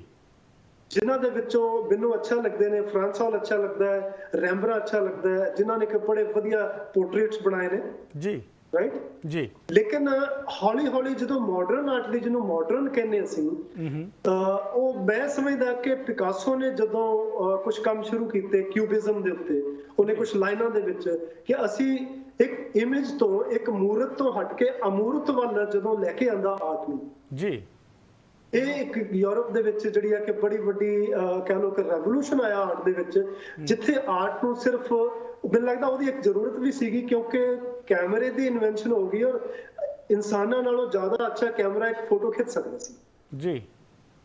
ਔਰ ਚਿੱਤਰਕਾਰਾਂ ਨੇ ਇਹ ਸੋਚਿਆ ਕਿ ਜੇ ਕੈਮਰਾ ਇਹ ਕੰਮ ਕਰ ਰਿਹਾ ਤਾਂ ਅਸੀਂ ਤਾਂ, ਸਾਡਾ ਤਾਂ ਕੰਮ ਜਾਂਦਾ ਰਹੇਗਾ। ਫਿਰ ਉਹਨਾਂ ਨੇ ਜਿਹੜੀ ਲਕੀਰ ਹੈ ਜਾਂ ਰੰਗ ਹੈ, ਉਹਨਾਂ ਦੇ ਬੜਾ ਅੱਛਾ ਕੰਮ ਕੀਤਾ ਕਿ ਅਸੀਂ ਸਿਰਫ ਇੱਕ ਲੈਂਡਸਕੇਪ ਤੱਕ ਸੀਮਤ ਨਹੀਂ ਰਹੇ, ਥੋੜੇ ਜਿਹੇ ਰੰਗਾਂ ਦੇ ਨਾਲ, ਥੋੜੀਆਂ ਜਿਹੀਆਂ ਲਕੀਰਾਂ ਦੇ ਨਾਲ ਇਮੋਸ਼ਨ ਜਿਹੜੇ ਨੇ ਉਹ ਕੈਨਵਸ ਤੇ ਆਉਣੇ ਸ਼ੁਰੂ ਹੋਏ ਜੀ ਜੀ। ਜਿਹੜੀ ਐਬਸਟ੍ਰੈਕਟ ਪੇਂਟਿੰਗ ਹੈ, ਜਿਹੜੀ ਥਾਟ ਪ੍ਰੈਜ਼ੈਂਟ ਕਰਦੀ ਹੈ ਜੀ ਜੀ ਜੀ ਜੀ, ਬਿਲਕੁਲ ਬਿਲਕੁਲ। ਤੁਹਾਡੇ ਇਮੋਸ਼ਨਸ, ਤੁਹਾਡੇ ਥਾਟ, ਤੁਹਾਡੀ ਇਨਰ ਸਾਈਕਿਸ ਨਿਕਲ ਕੇ ਬਾਹਰ ਆਉਂਦੀ ਹੈ, ਪਰ ਉਹਨੂੰ ਕਿਸੇ ਮੂਰਤ ਦੀ ਲੋੜ ਨਹੀਂ ਹੁੰਦੀ ਜੀ ਜੀ ਜੀ ਜੀ ਜੀ। ਅਸੀਂ ਹੈ ਤਾਂ ਮੂਰਤ ਹੀ ਆ, ਲੇਕਿਨ ਉਹ ਇੰਨੀ ਯੋਜਨਾਬੱਧ ਨਹੀਂ ਹੁੰਦੀ, ਸਿਰਫ ਐਬਸਟ੍ਰੈਕਟ ਫਾਰਮ ਦੇ ਵਿੱਚ ਜਿਹੜਾ ਹੈਗਾ। ਮੈਨੂੰ ਲੱਗਦਾ ਕਿ ਮੈਂ ਵੀ ਜਿਹੜਾ ਹੈਗਾ ਕਿ ਕਿਉਂਕਿ ਮੈਂ ਸ਼ੁਰੂ ਤੋਂ ਹੀ ਗੁਰੂ ਸਾਹਿਬਾਨ ਦੀਆਂ ਤਸਵੀਰਾਂ ਬਣਾਉਂਦਾ ਰਿਹਾ, ਲੇਕਿਨ ਮੇਰੇ ਨਾਲ ਇੱਕ ਛੋਟਾ ਜਿਹਾ ਹਾਦਸਾ ਹੋ ਗਿਆ, ਉਸ ਤੋਂ ਬਾਅਦ ਮੈਂ ਉਹ ਤਸਵੀਰਾਂ ਬਣਾ ਨਾ ਸਕਿਆ ਕਿਉਂਕਿ ਮੈਨੂੰ ਕਿਸੇ ਨੇ ਪੁੱਛ ਲਿਆ ਕਿ ਆਰ ਯੂ ਸ਼ੋਰ ਕਿ ਇਹ ਗੁਰੂ ਗੋਬਿੰਦ ਸਿੰਘ ਜੀ ਦੀ ਹੀ ਤਸਵੀਰ ਹੈ, ਤੇ ਮੇਰੇ ਕੋਲ ਸਿੱਧਾ ਮੇਰੇ ਕੋਲ ਆਨਸਰ ਸੀਗਾ ਕਿ ਨੋ, ਆਮ ਨਾਟ ਸ਼ੋਰ। ਕਿਉਂਕਿ ਥੋੜਾ ਜਿਹਾ ਇਨਸਾਨ ਜਿਹੜਾ ਥੋੜਾ ਜਿਹਾ ਵੀ ਜਾਗਰੂਕ ਹੋਵੇ, ਅਸੀਂ ਆਮ ਬੰਦੇ ਨੂੰ ਵੀ ਪੁੱਛ ਲਈਏ ਨਾ, ਘਰ ਦੇ ਵਿੱਚ ਤਸਵੀਰਾਂ ਲੱਗੀਆਂ ਹੋਣ, ਇੱਕ ਤਸਵੀਰ ਲੱਗੀ ਹੈ ਸਾਡੇ ਚਾਚੇ ਦੀ, ਇੱਕ ਲੱਗੀ ਹੈ ਸਾਡੇ ਪਿਤਾ ਜੀ ਦੀ ਜੀ, ਭਾਵੇਂ ਦੋਨਾਂ ਦੀਆਂ ਸ਼ਕਲਾਂ ਇੱਕੋ ਜਿਹੀਆਂ ਬਰਾਬਰ ਦਿਖਦੀਆਂ ਹੋਣ, ਲੇਕਿਨ ਫਿਰ ਵੀ ਅਸੀਂ ਚੂਜ਼ ਕਰਦੇ ਹਾਂ ਮੇਰੇ ਚਾਚੇ ਦੀ ਸ਼ਕਲ ਹੈ, ਇਹ ਮੇਰੇ ਪਿਤਾ ਜੀ ਦੀ ਸ਼ਕਲ ਹੈ ਜੀ। ਤੇ ਅਸੀਂ ਕਿੱਦਾਂ ਕਿਸੇ ਵੀ ਸ਼ਕਲ ਨੂੰ ਬਣਾ ਕੇ ਕਹਿ ਦਈਏ ਕਿ ਮੇਰੇ ਪਿਤਾ ਗੁਰੂ ਗੋਬਿੰਦ ਸਿੰਘ ਦੀ ਸ਼ਕਲ ਹੈ ਜੀ ਜੀ, ਉਹ ਬਹੁਤ ਮਿਸਲੀਡਿੰਗ ਹੁੰਦਾ ਹੈ। ਇਸ ਕਰਕੇ ਮੈਨੂੰ ਸਮਝ ਆਈ ਕਿ ਮੈਨੂੰ ਥੋੜਾ ਜਿਹਾ ਮੂਰਤ ਤੋਂ, ਜਿਹੜਾ ਗੁਰੂ ਸਾਹਿਬਾਨ ਗੁਰੂ ਗ੍ਰੰਥ ਸਾਹਿਬ ਦੇ ਵਿੱਚ ਅਮੂਰਤ ਦੀ ਗੱਲ ਕਰ ਰਿਹਾ ਹੈ ਜੀ ਜੀ, ਸਰਗੁਣ ਤੋਂ ਨਿਰਗੁਣ ਦੀ ਗੱਲ ਕਰ ਰਿਹਾ ਹੈ, ਉਹਦੇ ਵੱਲ ਜਾਣਾ ਚਾਹੀਦਾ। ਔਰ ਮੈਂ ਕਿਉਂਕਿ ਚਿੱਤਰਕਾਰ ਹਾਂ, ਚਿੱਤਰ ਰਹੇਗਾ ਤਾਂ ਸਰਗੁਣ ਹੀ ਚਿੱਤਰ ਹੀ ਰਹੇਗਾ, ਵਿਜ਼ੂਅਲ ਹੀ ਰਹੇਗਾ, ਲੇਕਿਨ ਉਹਦੇ ਵਿੱਚ ਜੇ ਅਗਰ ਨਿਰਗੁਣ ਦੀ ਝਲਕ ਅਸੀਂ ਦਿਖਾ ਸਕਦੇ ਹਾਂ, ਉਹ ਅਹਿਸਾਸ ਕਰਾ ਸਕਦੇ ਹਾਂ, ਤਾਂ ਮੈਨੂੰ ਲੱਗਦਾ ਕਿ ਮੇਰਾ ਵੀ ਮਾਡਰਨ ਕਹਿ ਲਓ ਕਿ ਜਿਹੜੇ ਤੁਹਾਡੀਆਂ ਫੀਲਿੰਗਸ ਆ ਉਹਨੂੰ ਰਿਪਰੈਜ਼ੈਂਟ ਕਰਨਾ, ਜਿਹੜਾ ਇਹਦੀ ਮੈਂ ਕੋਸ਼ਿਸ਼ ਕੀਤੀ ਆ। ਔਰ ਮੈਨੂੰ ਲੱਗਦਾ ਕਿ ਮਾਫ ਕਰਨਾ, ਮੈਨੂੰ ਲੱਗਦਾ ਕਿ ਵੀ ਆਮ ਡੂਇੰਗ ਗੁੱਡ, ਕਿਉਂਕਿ ਤੁਹਾਡੇ ਵਰਗੇ ਲੋਕਾਂ ਦੀ ਜਿਹੜੀ ਫੀਡਬੈਕ ਹੈ ਉਹ ਬੰਦੇ ਨੂੰ ਦੱਸਦੀ ਹੈ ਕਿ ਬਈ ਕਿਉਂਕਿ ਇਹਦੇ ਨਾਲ ਸਵਾਦ ਜਿਹੜਾ ਹੈ ਨਾ, ਜਿਹੜਾ ਅੰਦਰ ਦਾ ਸਵਾਦ ਹੈ ਜੀ, ਜਿਹੜਾ ਆਨੰਦ ਹੈ, ਜਿਹੜਾ ਬਲਿਸ ਹੈ, ਜਿਹੜੀ ਅੰਦਰ ਦਾ ਆਨੰਦ ਹੈ ਨਾ, ਜਿਹੜਾ ਕਹਿੰਦੇ ਕਿ ਤੁਹਾਡਾ ਰਸ ਚੋਂਦਾ ਹੈ, ਕਿ ਜਿਹੜਾ ਤੁਹਾਡੇ ਅਨਹਦ ਨਾਦ ਤੋਂ ਜੀ ਜੀ, ਉਹਦਾ ਜਿਹੜਾ ਸਵਾਦ ਹੈ ਨਾ ਉਹ ਆਉਣਾ ਸ਼ੁਰੂ ਹੋ ਜਾਂਦਾ। ਤੇ ਮੈਂ ਸੋਚਦਾ ਜਦੋਂ ਸਵਾਦ ਚ ਆਉਣਾ ਸ਼ੁਰੂ ਹੋ ਜਾਵੇ, ਉਦੋਂ ਅਸਲੀ ਕਲਾ ਸ਼ੁਰੂ ਹੁੰਦੀ ਹੈ, ਉਦੋਂ ਤੁਹਾਡੇ ਅੰਦਰ ਦੀ ਪੂਰੀ ਝਾਕ ਜਿਹੜੀ ਹੈ ਉਹ ਤੁਹਾਡੀ ਕੈਨਵਸ ਤੇ ਆਉਂਦੀ ਹੈ। ਔਰ ਮੇਰੀ ਕੋਸ਼ਿਸ਼ ਇਹੀ ਹੁੰਦੀ ਹੈ ਕਿ ਮੈਂ ਆਪਣੇ ਅੰਦਰ ਦੀ ਸਾਂਝ ਦੂਸਰੇ ਲੋਕਾਂ ਨਾਲ, ਦੇਖਣ ਵਾਲਿਆਂ ਨਾਲ ਆਪਣੀ ਕੈਨਵਸ ਰਾਹੀਂ, ਆਪਣੇ ਰੰਗਾਂ ਰਾਹੀਂ ਪਾ ਸਕਾਂ ਜੀ ਜੀ। ਜਸਵੰਤ ਜੀ, ਅਸੀਂ ਐਜ਼ ਅ ਕਮਿਊਨਿਟੀ, ਮੈਂ, ਮੇਰੇ ਵਿਊਅਰਸ, ਅਸੀਂ ਆਰਟ ਵਿੱਚ ਇੰਨੇ ਐਜੂਕੇਟਿਡ ਨਹੀਂ ਹੈਗੇ। ਸਾਨੂੰ ਸਾਡਾ ਜਿਹੜਾ ਐਜੂਕੇਸ਼ਨ ਸਿਸਟਮ ਰਿਹਾ ਜਾਂ ਸੋਸਾਇਟਲ ਲੈਵਲ ਤੇ ਜਿਹੜੇ ਸਾਡੇ ਐਕਸਪੋਜਰ ਹਨ, ਇਤਿਹਾਸ ਦੀ ਗੱਲ ਆਪਾਂ ਫਿਰ ਕਰ ਲੈਂਦੇ ਹਾਂ, ਅਸੀਂ ਫਲਸਫੇ ਦੀ ਗੱਲ ਵੀ ਥੋੜੀ ਬਹੁਤ ਕਰ ਲੈਂਦੇ ਹਾਂ, ਬਟ ਆਰਟ ਨੂੰ ਸਮਝਣਾ ਹਾਲੀ ਸਾਡੇ ਵਾਸਤੇ ਇੱਕ ਇਟਸ ਅ ਚੈਲੰਜ। ਮੈਂ ਅਗਰ ਤੁਹਾਡੇ ਤੋਂ ਪੁੱਛਾਂ ਕਿ ਆਰਟ ਦਾ ਕੀ ਐਸੈਂਸ ਤੁਸੀਂ ਦੇਖਦੇ ਹੋ, how wood you C, how wood you describe art, particularly painting, ਜੋ ਚਿੱਤਰਕਲਾ ਹੈ? ਜੀ ਚਿੱਤਰਕਲਾ ਜਿਹੜੀ ਹੈ, ਦੇਖੋ ਜੀ ਮੈਂ ਸਮਝਦਾ ਕਿ ਚਿੱਤਰਕਲਾ ਤੋਂ ਪਹਿਲਾਂ ਆਰਟ ਦੀ ਅਸੀਂ ਗੱਲ ਕਰਦੇ ਹਾਂ ਜੀ ਤੇ ਇੱਕ ਸਿੰਪਲ ਗੱਲ ਕਿਸੇ ਨੂੰ ਅਸੀਂ ਕਹਿੰਦੇ ਆ ਕਿ ਇਹ ਬੰਦਾ ਅਣਜਾਣ ਹੈ, ਅਨਾੜੀ ਹੈ, ਜੀ ਜਿਹਨੂੰ ਨਹੀਂ ਪਤਾ, ਸਾਨੂੰ ਆਰਟ ਦਾ ਨਹੀਂ ਪਤਾ। ਜੀ ਮੈਂ ਸਮਝਦਾ ਹੈ ਕਿ ਉਸ ਇਨਫੋਰਮੇਸ਼ਨ ਦਾ ਨਾ ਹੋਣਾ ਜਿਹੜਾ ਨਾ ਇਹ ਕੋਈ ਮਾੜੀ ਗੱਲ ਨਹੀਂ ਹੈ, ਉਹਨੂੰ ਪੜਿਆ ਜਾ ਸਕਦਾ, ਲੇਕਿਨ ਪਤਾ ਹੁੰਦਿਆਂ ਹੋਇਆਂ ਉਸ ਤੋਂ ਅਣਜਾਣ ਹੋਣਾ ਜੀ ਇਹ ਇੱਕ ਸਾਡੀ ਤਰਾਸਦੀ ਹੈ। ਕਿ ਮੈਂ ਸਮਝਦਾ ਕਿ ਜਿਹੜਾ ਬੰਦਾ ਇੱਕ ਸੋਹਣੀ ਪਗੜੀ ਸਜਾਉਂਦਾ ਹੈ ਉਹ ਆਰਟਿਸਟ ਹੈ। ਜੀ ਜਿਹੜਾ ਬੰਦਾ ਅੱਛਾ ਮੇਕਅਪ ਕਰਦਾ ਹੈ, ਅਗਰ ਉਹਦੇ ਕੇਸ ਨੇ, ਦਾੜੀ ਹੈ ਤੇ ਪ੍ਰੋਪਰ ਸਾਫ ਸੁਥਰਾ ਕੱਪੜੇ ਛੱਪੜੇ ਵਧੀਆ ਪਾਉਂਦਾ ਹੈ, ਆਰਟ ਕੀ ਹੈ? ਤੁਸੀਂ ਕਿਸੇ ਵੀ ਜਗ੍ਹਾ ਤੇ look nice, look elegant, look beautiful, ਤੁਸੀਂ ਕਹਿੰਦੇ ਹਾਂ ਯਾਰ ਇਹ ਬੰਦਾ ਨਾ, ਇਹ ਆਰਟ ਕੀ ਐਕਸਪ੍ਰੈਸ਼ਨ ਹੈ, ਇਹ ਬੰਦਾ ਐਕਸਪ੍ਰੈਸ ਕਰ ਸਕਦਾ ਆਪਣੇ ਆਪ ਨੂੰ। ਜਸਵੰਤ ਜੀ ਇਹ ਗੱਲ ਅਸੀਂ ਜਾਰੀ ਰੱਖਾਂਗੇ ਇੱਕ ਛੋਟੀ ਜੀ ਬ੍ਰੇਕ ਦੇ ਬਾਅਦ। ਤੁਸੀਂ ਵੇਖਦੇ ਰਹੋ ਦ ਵੇ ਫਾਰਵਰਡ। ਦ ਵੇ ਫਾਰਵਰਡ ਵਿੱਚ ਤੁਹਾਡਾ ਫਿਰ ਤੋਂ ਸਵਾਗਤ ਹੈ। ਮੈਂ ਤੁਹਾਡਾ ਹੋਸਟ ਹਰਜੋਤ ਸਿੰਘ। ਜਸਵੰਤ ਜੀ ਬ੍ਰੇਕ ਤੇ ਜਾਣ ਤੋਂ ਪਹਿਲਾਂ ਤੁਸੀਂ ਸਾਨੂੰ ਆਰਟ ਦੀ ਜੋ ਐਸੈਂਸ ਹੈ ਉਸ ਦੀ ਗੱਲ ਦੱਸ ਰਹੇ ਸੀਗੇ, ਆਪਣੀ ਗੱਲ ਦੱਸੋ ਜੀ ਪਲੀਜ਼। ਉਹ ਅਸੀਂ ਗੱਲ ਕੁਝ ਹੋਰ ਹੋ ਰਹੀ ਸੀ ਕਿ ਆਪਣਾ ਆਰਟ ਜਿਹੜਾ ਹੈਗਾ ਕਿਉਂਕਿ ਇੰਨਾ ਉਹ ਨਹੀਂ ਹੈਗਾ। ਮੈਂ ਆਰਟ ਦੇ ਐਸੈਂਸ ਦੀ ਅਗਰ ਗੱਲ ਕਰੀਏ, ਆਰਟ ਬੜੀ ਸਿੰਪਲ ਗੱਲ ਹੈ ਜੀ। ਚਿੱਤਰਕਾਰੀ ਦੀ ਗੱਲ ਕਰੀਏ, ਇਹਦੇ ਵਿੱਚ ਕੋਈ ਬਹੁਤ ਜ਼ਿਆਦਾ ਵੱਡੀ ਗੱਲ ਨਹੀਂ ਹੈ, ਲੇਕਿਨ ਬਹੁਤ ਸਾਰਾ ਕੁਝ ਇਹਦੇ ਵਿੱਚ ਕਿਹਾ ਜਾਂਦਾ ਹੈ। ਬੇਸਿਕਲੀ ਤਿੰਨ ਚੀਜ਼ਾਂ ਨੇ ਸਰ, ਲਾਈਨ ਹੈ, ਰੰਗ ਨੇ ਜੀ ਤੇ ਰੰਗਾਂ ਦੀਆਂ ਟੋਨਸ ਨੇ। ਇਹਨਾਂ ਤਿੰਨਾਂ ਚੀਜ਼ਾਂ ਦੇ ਨਾਲ ਹਰ ਇੱਕ ਗੱਲ ਕਹੀ ਜਾਂਦੀ ਹੈ ਆਰਟ ਦੇ ਵਿੱਚ। ਜੀ ਲਾਈਨ ਜਿਹੜੀ ਹੈ ਉਹਨੂੰ ਅਸੀਂ ਮੈਜਰ ਵੀ ਕਰ ਸਕਦੇ ਹਾਂ, ਕਿੰਨੀ ਲੰਬੀ ਲਾਈਨ ਹੈ, ਕਿੰਨੀ ਮੋਟੀ ਲਾਈਨ ਹੈ, ਮੈਜਰ ਕਰ ਸਕਦੇ ਹਾਂ। ਇੱਕ ਰੰਗ ਉਹ ਤੋਲੇ ਵੀ ਜਾ ਸਕਦੇ, ਉਹਨਾਂ 'ਚ weight ਹੁੰਦਾ, ਭਾਰ ਹੁੰਦਾ ਰੰਗਾਂ ਦਾ। ਤੇ ਉਸ ਤੋਂ ਬਾਅਦ ਤੀਜੀ ਚੀਜ਼ ਹੈ ਕਿ ਰੰਗਾਂ ਦੀਆਂ ਟੋਨਸ ਨੇ, ਉਸ ਨੂੰ ਅਸੀਂ ਵਾਈਟ ਤੋਂ ਲੈ ਕੇ ਬਲੈਕ ਦੇ ਵਿੱਚ ਅਸੀਂ ਅਗਰ ਵੇਰੀਐਂਟ ਦੇਖੀਏ ਗ੍ਰੇਜ਼ ਨੂੰ ਲੈ ਕੇ, ਉਹ ਟੋਨ ਸਾਰੀਆਂ ਉਹਦੇ ਵਿੱਚ ਆ ਜਾਂਦੀਆਂ। ਵੱਖਰੇ ਵੱਖਰੇ ਰੰਗਾਂ ਦੀਆਂ ਟੋਨਸ ਨੂੰ ਜਦੋਂ ਅਸੀਂ ਕੁਝ ਖਾਸ ਲਾਈਨਾਂ ਵਿੱਚ ਬੰਨ੍ਹਦੇ ਹਾਂ ਤੇ ਅਸੀਂ ਕੋਈ ਵੀ ਇਨਰ ਐਕਸਪ੍ਰੈਸ਼ਨ ਜਿਹੜਾ ਸਾਡਾ, ਜਿਹੜੇ ਸਾਡੇ ਅੰਦਰਲੇ ਤਜਰਬੇ ਨੇ, ਉਹਨੂੰ ਅਸੀਂ ਕੈਨਵਸ ਦੇ ਉੱਤੇ, ਪੇਪਰ ਦੇ ਉੱਤੇ ਉਲੀਕ ਸਕਦੇ ਹਾਂ ਔਰ ਦੂਸਰਿਆਂ ਨਾਲ ਸਾਂਝੇ ਕਰ ਸਕਦੇ ਹਾਂ। ਜੀ ਜੀ ਅਸੀਂ ਤੁਹਾਡੀ ਕੁਝ ਪੇਂਟਿੰਗਸ ਦੇਖਦੇ ਹਾਂ ਹੁਣ। ਇਹ ਸਾਨੂੰ ਦੱਸੋਗੇ ਇਹ ਕੀ ਪੇਂਟਿੰਗ ਹੈ, ਕੀ ਸੁਨੇਹਾ, ਕੀ ਮੈਸੇਜ ਤੁਸੀਂ ਕਨਵੇ ਕਰ ਰਹੇ ਹੋ ਇਸ ਪੇਂਟਿੰਗ ਵਿੱਚ? ਇਹ ਜਿਹੜੀ ਤਸਵੀਰ ਤੁਸੀਂ ਦੇਖ ਰਹੇ ਹੋ, ਇਹ ਬੜਾ ਸਿੰਪਲ ਜੀ, ਮੈਂ ਕੁਝ ਸ਼ਬਦ ਇੱਕ ਪੜਿਆ, ਮੇਰੇ ਅੰਦਰ ਵਸਿਆ ਕਿ ਆਤਮਾ ਅਚੇਤ ਪੰਛੀ ਧਾਵਤ ਹੈ ਚਤਰ ਘੁੰਟ, ਜਬੇ ਹੀ ਇਹ ਬਿਰਖ ਬੈਠੇ ਚਾਖੇ ਫਲ ਤਾਹ ਜੀ। ਮਤਲਬ ਕਿ ਆਤਮਾ ਇੱਕ ਐਸਾ ਅਚੇਤ ਪੰਛੀ ਹੈ, ਅਸੀਂ ਐਸੇ ਅਚੇਤ ਲੋਕ ਹਾਂ, ਅਸੀਂ ਹਿਊਮਨਸ, ਕਿ ਤਾਵਤ ਹੈ ਚਤਰਕੁੰਟ, ਕਦੀ ਅਸੀਂ ਇਹ ਚੀਜ਼ ਲੱਭਦੇ ਹਾਂ, ਕਦੀ ਅਸੀਂ ਇਹ ਚੀਜ਼ ਲੱਭਦੇ ਹਾਂ, ਕਦੀ ਅਸੀਂ ਇਹਦੇ ਵਿੱਚ ਦੌੜਦੇ ਹਾਂ, ਕਦੀ ਇੱਧਰ ਦੌੜਦੇ ਹਾਂ। ਉਹ ਸਾਡੀ ਜਿਹੜੀ ਦੌੜ ਹੈ ਨਾ, ਬੇਸਿਕਲੀ ਹੁੰਦੀ ਹੈ ਖੁਸ਼ੀ ਪ੍ਰਾਪਤ ਕਰਨ ਵਿੱਚ। ਜੀ ਅਸੀਂ ਅੱਛੇ ਹੋ ਸਕੀਏ, ਅਸੀਂ ਪੈਸਾ ਕਮਾ ਸਕੀਏ, ਅਸੀਂ ਬੇਸਿਕਲੀ ਆਨੰਦ ਲੱਭ ਰਹੇ ਹੁੰਦੇ ਹਾਂ। ਲੇਕਿਨ ਆਨੰਦ ਲੱਭਣ ਦਾ ਲੈਵਲ ਸਾਡਾ ਹੋ ਸਕਦਾ ਹੈ ਥੋੜਾ ਜਿਹਾ, ਅਸੀਂ ਉਸ ਨੂੰ ਮੈਜਰ ਕਰਨਾ ਤਾਂ ਨਹੀਂ ਚਾਹੀਦਾ, ਲੇਕਿਨ ਕਰ ਸਕਦੇ ਹਾਂ ਕਿ ਅਸੀਂ ਜਿਹੜੀਆਂ ਬਾਹਰੀ ਵਸਤੂਆਂ ਉਹਨਾਂ ਦੇ ਵਿੱਚੋਂ ਆਨੰਦ ਲੱਭਦੇ ਹਾਂ। ਲੇਕਿਨ ਉਹ ਆਨੰਦ ਜਿਹੜਾ ਹੈ ਕਿ ਫਿਰ ਗੁਰੂ ਸਾਹਿਬ ਲਿਖ ਰਹੇ ਨੇ ਕਿ ਜਵੇ ਜੇ ਬਿਰਖ ਬੈਠੇ ਚਾਖੇ ਫਲ ਤਾਜ ਜੀ। ਬਿਰਖ ਬੈਠਣ ਦਾ ਮਤਲਬ ਕਿ ਪੰਛੀ ਹੈ, ਬਿਰਖ ਬੈਠਦਾ ਹੈ ਜਦੋਂ ਅਸੀਂ ਆਪਣੇ ਆਪ ਨਾਲ ਜੁੜ ਕੇ ਬੈਠਦੇ ਹਾਂ, ਜਦੋਂ ਅਸੀਂ ਇਨਰ ਐਕਸਪਲੋਰੇਸ਼ਨ ਵੱਲ ਤੁਰਦੇ ਹਾਂ, ਜਦੋਂ ਅਸੀਂ ਆਪਣੀ ਆਤਮਾ ਦੀ ਜਰਨੀ ਸ਼ੁਰੂ ਕਰਦੇ ਹਾਂ, ਮਤਲਬ ਕਿ ਟਿਕ ਕੇ ਬੈਠ ਜਾਂਦੇ ਹਾਂ, ਟਿਕਾਓ ਦੇ ਵਿੱਚ ਆ ਜਾਂਦੇ ਹਾਂ, ਚਾਖੇ ਫਲ ਤਾਜ, ਫਿਰ ਸਾਨੂੰ ਜਿਹੜਾ ਹੈ ਕਿ ਜਿਹੜੀ ਅਸੀਂ ਉਹ ਜਿਹੜਾ ਫਲ ਲੱਭ ਰਹੇ ਹਾਂ ਉਹ ਸਾਨੂੰ ਪ੍ਰਾਪਤ ਹੁੰਦਾ ਹੈ ਜਦੋਂ ਤੱਕ ਅਸੀਂ ਆਪਣੇ ਕੋਰ ਨਾਲ ਨਹੀਂ ਜੁੜਦੇ, ਜਦੋਂ ਤੱਕ ਅਸੀਂ ਜਿਹੜਾ ਹੈਗਾ ਆਪਣੇ ਅੰਦਰ ਦੀ ਝਾਤ ਨਹੀਂ ਮਾਰਦੇ। ਅੰਦਰ ਦੀ ਝਾਤ ਤਾਂ ਹੀ ਮਾਰੀ ਜਾ ਸਕਦੀ ਜੇ ਅਸੀਂ ਟਿਕਾਓ ਵਿੱਚ ਆਉਂਦੇ ਹਾਂ, ਸੁਰਤੀ ਲਗਾਉਂਦੇ ਹਾਂ, ਬੈਠਦੇ ਹਾਂ, ਆਪਣੇ ਆਪ ਦੀ ਜਾਣਕਾਰੀ ਪ੍ਰਾਪਤ ਕਰਦੇ ਹਾਂ। ਜੀ ਜੀ ਜੀ ਜੀ ਜੀ ਸੋ ਇਦਾਂ ਦਾ ਕੁਝ ਲੈ ਕੇ ਮੈਂ ਉੜਦੇ ਹੋਏ ਪੰਛੀ ਦਿਖਾਇਆ ਕਿ ਹਰ ਜਗ੍ਹਾ ਜਿਹੜੇ ਉਹ ਭੱਜੇ ਫਿਰਦੇ ਆ, ਲੇਕਿਨ ਜਿਹੜਾ ਪੰਛੀ ਕੋਈ ਅਗਰ ਟਿਕਾਓ 'ਚ ਆ ਜਾਏਗਾ ਜੀ, ਕਿਉਂਕਿ ਤੁਸੀਂ ਦੇਖਿਆ ਹੋਣਾ ਮੇਰੀਆਂ ਜ਼ਿਆਦਾ ਤਸਵੀਰਾਂ ਵਿੱਚ ਪੰਛੀ ਹੁੰਦੇ ਨੇ। ਮੈਂ ਇਸ ਸਵਾਲ ਤੁਹਾਨੂੰ ਪੁੱਛਣਾ ਚਾਹ ਰਿਹਾ ਸੀਗਾ, ਅਸੀਂ ਅਗਲੀ ਪੇਂਟਿੰਗ ਵੇਖਦੇ ਹਾਂ ਜੀ। ਅੱਛਾ, ਮੈਂ ਇਹ ਪੰਛੀਆਂ ਦਾ ਜਿਹੜਾ ਸਵਾਲ ਹੈ, ਮੈਂ ਮੋਸਟ ਆਫ ਤੁਹਾਡੀ ਪੇਂਟਿੰਗਸ ਵਿੱਚ ਪੰਛੀ ਵੇਖੇ ਨੇ, ਇਹ ਕੁਝ ਸਿਗਨੀਫਾਈ ਕਰਦਾ ਹੈ ਇਹ ਪੰਛੀ? ਬਿਲਕੁਲ, ਅਸੀਂ ਜਿੱਦਾਂ ਹੁਣੇ ਗੱਲ ਕਰ ਰਹੇ ਸੀ ਆਤਮਾ ਅਚੇਤ ਪੰਛੀ ਜੀ, ਗੁਰਬਾਣੀ ਦੇ ਵਿੱਚ ਕਿਸੇ ਜਗ੍ਹਾ ਜਿਹੜਾ ਹੈਗਾ ਨਾ ਸਾਨੂੰ ਗੁਰੂ ਗ੍ਰੰਥ ਸਾਹਿਬ ਦੱਸ ਰਹੇ ਨੇ ਕਿ ਇੱਕ ਪੰਛੀ ਵਾਂਗ ਹੈ ਆਤਮਾ। ਉਹ ਪੰਛੀ ਦਾ ਆਉਣਾ ਮੇਰੇ ਪੇਂਟਿੰਗ ਦੇ ਵਿੱਚ ਜ਼ਰੂਰੀ ਸੀਗਾ, ਕਿਉਂਕਿ ਮੈਂ ਆਤਮਾ ਦੀ ਗੱਲ ਕਰ ਰਿਹਾ ਸੀ, ਔਰ ਆਤਮਾ ਅਸੀਂ ਕਿਸੇ ਨਾਲ ਗੱਲ ਕਰਦੇ ਹਾਂ ਤੇ ਉਹ ਦੇਖਣ ਵਾਲੀ ਚੀਜ਼ ਨਹੀਂ ਹੈ, ਸਿਰਫ ਮਹਿਸੂਸ ਕਰਨ ਵਾਲੀ ਚੀਜ਼ ਹੈ ਜੀ। ਤੇ ਆਰਟਿਸਟ ਇੱਕ ਸਿੰਬਲ ਲੱਭਦਾ ਹੈ।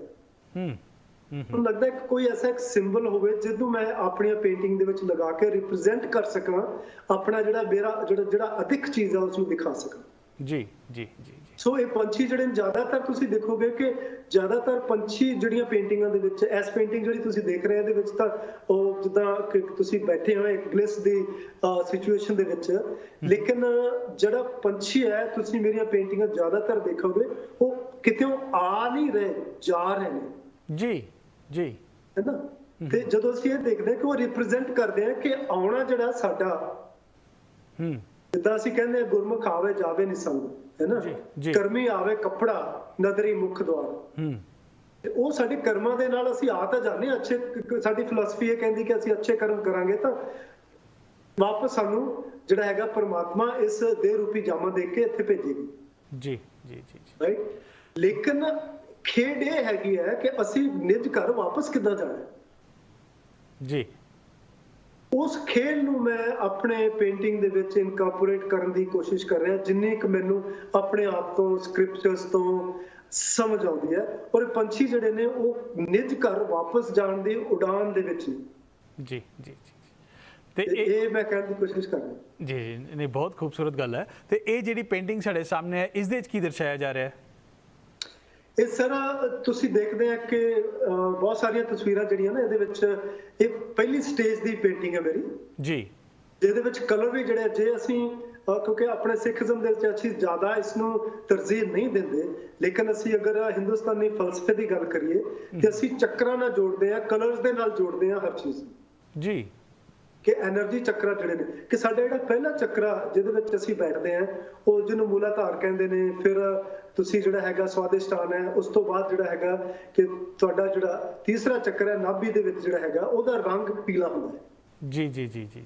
ਅਸੀਂ ਲਾਲ ਰੰਗ ਤੋਂ ਔਰੇਂਜ ਰੰਗ ਤੋਂ ਪੀਲੇ ਰੰਗ ਤੱਕ, ਇਹ ਇੱਕ ਹੱਠ ਯੋਗੀਆਂ ਦੀ ਟੈਕਨੀਕ ਹੈ, ਯੋਗੀਆਂ ਵਾਲਾ ਕਿ ਮੈਂ ਕੁਝ ਪ੍ਰਾਪਤ ਕਰਨਾ, ਬੈਠਣਾ, ਚਾਹੇ ਮੈਂ ਬੈਠ ਕੇ ਪ੍ਰਾਪਤ ਕਰ ਰਿਹਾ, ਚਾਹੇ ਮੈਂ ਯੋਗਾ ਦੇ ਆਸਨਾਂ ਰਾਹੀਂ ਕਰ ਰਿਹਾ, ਚਾਹੇ ਮੈਂ ਸਕ੍ਰਿਪਚਰ ਪੜ੍ਹ ਕੇ ਗੁਰੂ ਦੇ ਚਰਨਾਂ 'ਚ ਬੈਠ ਕੇ ਕੁਝ ਕਰ ਰਿਹਾ।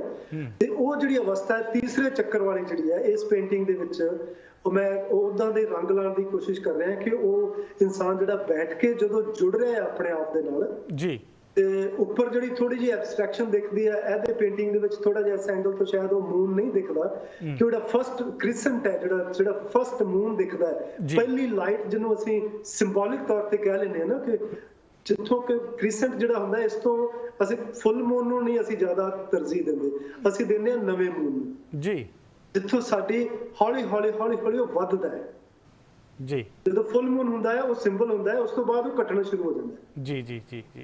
ਨਿਜ ਘਰ ਵਾਪਸ ਜਾਣ ਦਾ ਟਾਈਮ ਆ ਜਾਂਦਾ ਕਿ ਅੱਛਾ ਤੂੰ ਜੀਵਨ ਜੀ ਲਿਆ, ਤੂੰ ਫੁੱਲ ਮੂਨ ਤੇ ਹੈ, ਇਸ ਤੋਂ ਬਾਅਦ ਵਾਪਸ ਜਾਣ ਦੀ ਤਿਆਰੀ ਕਰ ਲੈ। ਜੀ ਜੀ ਜੀ ਜੀ। ਲੇਕਿਨ ਜਦੋਂ ਅਸੀਂ ਧਿਆਨਿਸਟ ਹੋ ਕੇ ਬੈਠਦੇ ਆ ਔਰ ਮੂਨ ਦਾ ਸਿੰਬਲ ਇਹ ਦੱਸਦਾ ਹੈ ਕਿ ਸਾਡਾ ਨਵਾਂ ਚੰਨ ਚੜ ਗਿਆ। ਚਲੋ ਜੀ ਨੈਕਸਟ ਪੇਂਟਿੰਗ ਦੇਖਦੇ ਹਾਂ ਆਪਾਂ।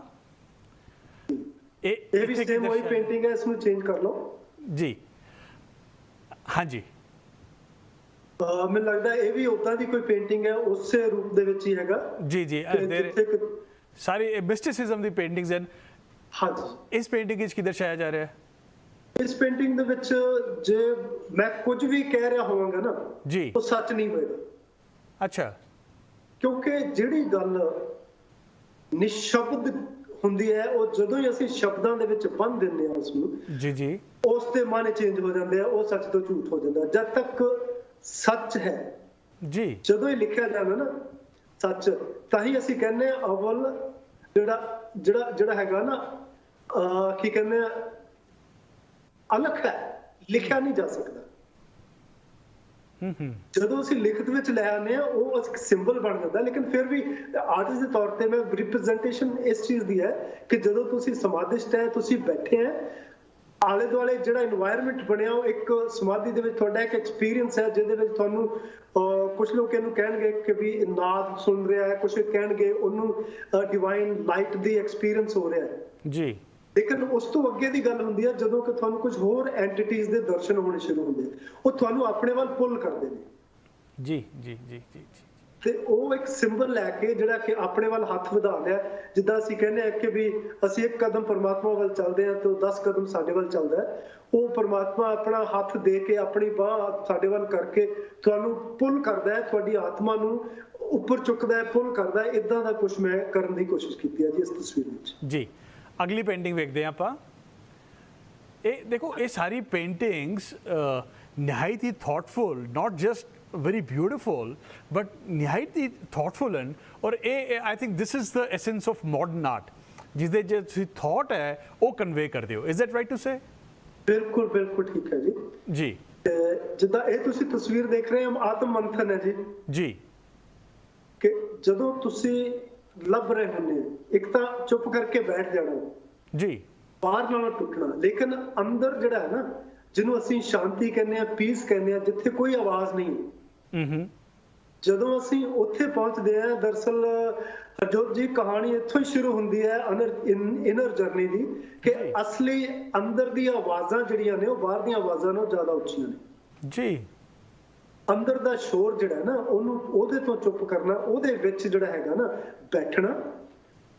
ਇਹ ਤਸਵੀਰ ਦੱਸਦੀ ਜਿੱਦਾਂ ਹੱਥ ਜਿਹੜੇ ਨੇ ਕੁਛ ਉਹਦੇ ਵਿੱਚ ਨੇ, ਮੂਵਮੈਂਟਸ ਦੇ ਵਿੱਚ ਨੇ ਜੀ। ਅੰਦਰ ਦੇ ਸ਼ੋਰ ਦੇ ਵਿੱਚੋਂ ਚੁੱਪ ਹੋਣਾ ਜਿਹੜਾ ਹੈ। ਔਰ ਕਿਉਂਕਿ ਅਸੀਂ ਸਿੱਖ ਘਰਾਂ 'ਚ ਪੈਦਾ ਹੋਏ ਹਾਂ, ਸਾਡਾ ਜਿਹੜਾ ਗੁਰੂ ਮੰਤਰ ਹੈ ਉਹ ਵਾਹਿਗੁਰੂ ਹੈ ਜੀ। ਉਹੀ ਰਿਪਰੈਜ਼ੈਂਟ ਕਰਦਾ। ਉਦਾਂ ਦੇ ਮੈਂ ਕੁਝ ਜਿਹੜਾ ਹੈਗਾ ਤੁਹਾਡੇ, ਜਿਸ ਨੂੰ ਅਸੀਂ 6ਵਾਂ 5ਵਾਂ ਚੱਕਰ ਕਹਿੰਦੇ ਆ ਜੀ, ਇੱਥੋਂ ਤੱਕ ਦੀ ਗੱਲ ਕਰਦਾ ਕਿ ਵੀ ਜਦੋਂ ਤੱਕ ਉਹ ਬਲੂ ਕਲਰ ਲਗਾ ਕੇ ਜਿਹੜਾ ਵਾਹਿਗੁਰੂ ਦਾ ਸਿਮਰਨ ਹੈ, ਇਸ ਤੋਂ ਅਗਲਾ ਹੋ ਸਕਦਾ ਕੋਈ ਚਿੱਤਰ ਹੋਵੇ ਜਿਹੜਾ ਮੈਂ ਆਗਿਆ ਚੱਕਰ ਤੱਕ ਦੀ ਗੱਲ ਕਰ ਰਿਹਾ, ਕਿ ਇਹ ਉਹ ਸਥਿਤੀ ਹੈ ਜਿਹਦੇ ਵਿੱਚ ਅਸੀਂ ਬੈਠ ਕੇ ਅੰਦਰ ਦੇ ਸਾਡੇ ਜਿਹੜੇ ਡੀਮਨਸ ਨੇ, ਅੰਦਰ ਦੀ ਜਿਹੜੀ ਕਸ਼ਮਕਸ਼ ਹੈ, ਉਹਦੇ ਨਾਲ ਅਸੀਂ ਸਵਾਲ ਜਵਾਬ ਕਰਦੇ ਹਾਂ। ਜੀ ਜੀ ਜੀ, ਬਹੁਤ ਖੂਬਸੂਰਤ। ਅਗਲੀ ਤਸਵੀਰ ਆਪਾਂ ਵੇਖੀਏ। ਹਾਂਜੀ, ਇਸ ਤਸਵੀਰ ਦੇ ਵਿੱਚ ਜਿਹੜਾ ਹੈਗਾ ਕਿ ਉਹ ਵੱਖਰੇ ਵੱਖਰੇ ਮੈਂ ਪੈਨਲ ਬਣਾਏ ਨੇ, ਕਿ ਉਹ ਇੱਕ ਰਿਪਰੈਜ਼ੈਂਟ ਕਰਦਾ ਜੀ ਇੱਕ ਤੁਹਾਡੇ ਖਿਆਲਾਂ ਦਾ ਘੋੜਾ ਹੈ, ਜਿਹਦੇ ਉੱਤੇ ਇੱਕ ਇਨਸਾਨ ਨੂਮੀ ਜਿਹੜਾ ਕਿਉਂਕਿ ਆਤਮਾ ਜਾਂ ਕ੍ਰੀਚਰ ਹੈ, ਨਾ ਮੈਨੂੰ ਬੰਦਾ ਨਾ ਔਰਤ ਹੈ, ਇਦਾਂ ਦਾ ਕੁਝ ਕੇ ਬਣਾਉਣ ਦੀ ਕੋਸ਼ਿਸ਼ ਕੀਤੀ ਹੈ। ਔਰ ਉਹ ਬਹੁਤ ਸਾਰੇ ਬਲੌਕਸ ਨੇ ਆਲੇ ਦੁਆਲੇ, ਪੈਨਲਸ ਨੇ, ਕੋਈ ਸਾਹਮਣੇ ਹੈ, ਕੋਈ ਖੱਬੇ ਬੰਨੇ ਹੈ, ਕੋਈ ਸੱਜੇ ਬੰਨੇ ਹੈ, ਕੋਈ ਉੱਪਰ ਹੈ, ਕੋਈ ਨੀਚੇ ਹੈ। ਔਰ ਦੇਖਣ ਨੂੰ ਤੁਸੀਂ ਅਗਰ ਪੇਂਟਿੰਗ ਨੂੰ ਨਜ਼ਦੀਕ ਤੋਂ ਦੇਖੋਗੇ, ਤੁਹਾਨੂੰ ਇਦਾਂ ਲੱਗੇਗਾ ਕਿ ਹਰ ਪੈਨਲ ਆਪਣੇ ਆਪ 'ਚ ਕੰਪਲੀਟ ਹੈ ਜੀ। ਲੇਕਿਨ ਸੈਂਟਰ ਦੇ ਵਿੱਚ ਇੱਕ ਸਰਕਲ ਦੇ ਵਿੱਚ ਮੈਂ ਕੋਸ਼ਿਸ਼ ਕੀਤੀ ਹੈ, ਉਹ 골ਡਨ ਫੋਇਲ ਲਗਾ ਕੇ, 골ਡ ਦਾ ਯੂਜ਼ ਕਰਕੇ, ਰੀਅਲ ਯੂਜ਼ ਕਰਕੇ, ਉਹਦੇ ਵਿੱਚ ਮੂਲ ਮੰਤਰ ਜਿਹੜਾ ਹੈਗਾ ਉਹ ਮੈਂ ਲਿਖਿਆ ਜੀ ਜੀ ਜੀ ਜੀ। ਉਹਦੇ ਵਿੱਚ ਅਸੀਂ ਜਿਹੜੀ ਬਾਹਰ ਦੀਆਂ ਭਟਕਣਾਵਾਂ ਜਾਂ ਜਿਹੜੇ ਬਲੌਕਸ ਨੇ, ਉਹਨਾਂ ਤੋਂ ਸਾਨੂੰ ਜਿਹੜਾ ਹੈਗਾ ਬਚਣ ਵਾਸਤੇ ਮੂਲ ਮੰਤਰ ਸਾਡੇ ਲਈ ਇੱਕ ਰਸਤਾ ਹੋ ਸਕਦਾ ਹੈ, ਕਿ ਇੱਕ ਓਮਕਾਰ ਸਤਨਾਮ ਜੀ, ਸੱਚਾ ਨਾਮ ਜਿਹੜਾ ਹੈ ਉਹ ਇੱਕ ਓਮਕਾਰ ਹੀ ਹੈ। ਔਰ ਉਸ ਤੋਂ ਅੱਗੇ ਸ਼ੁਰੂ ਹੁੰਦਾ ਹੈ ਕਿ ਉਹ ਹੈ ਕਿਆ, ਕਰਤਾ ਪੁਰਖ ਹੈ, ਨਿਰਭਉ ਹੈ, ਨਿਰਵੈਰ ਹੈ।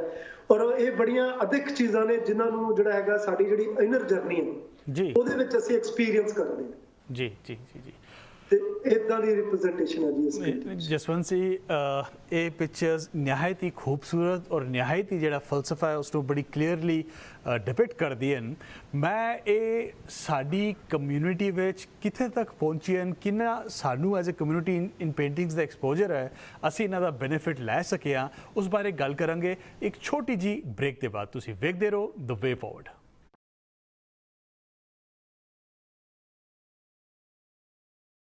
ਦ ਵੇ ਫਾਰਵਰਡ ਵਿੱਚ ਤੁਹਾਡਾ ਫਿਰ ਤੋਂ ਸਵਾਗਤ ਹੈ। ਮੈਂ ਤੁਹਾਡਾ ਹੋਸਟ ਹਰਜੋਤ ਸਿੰਘ।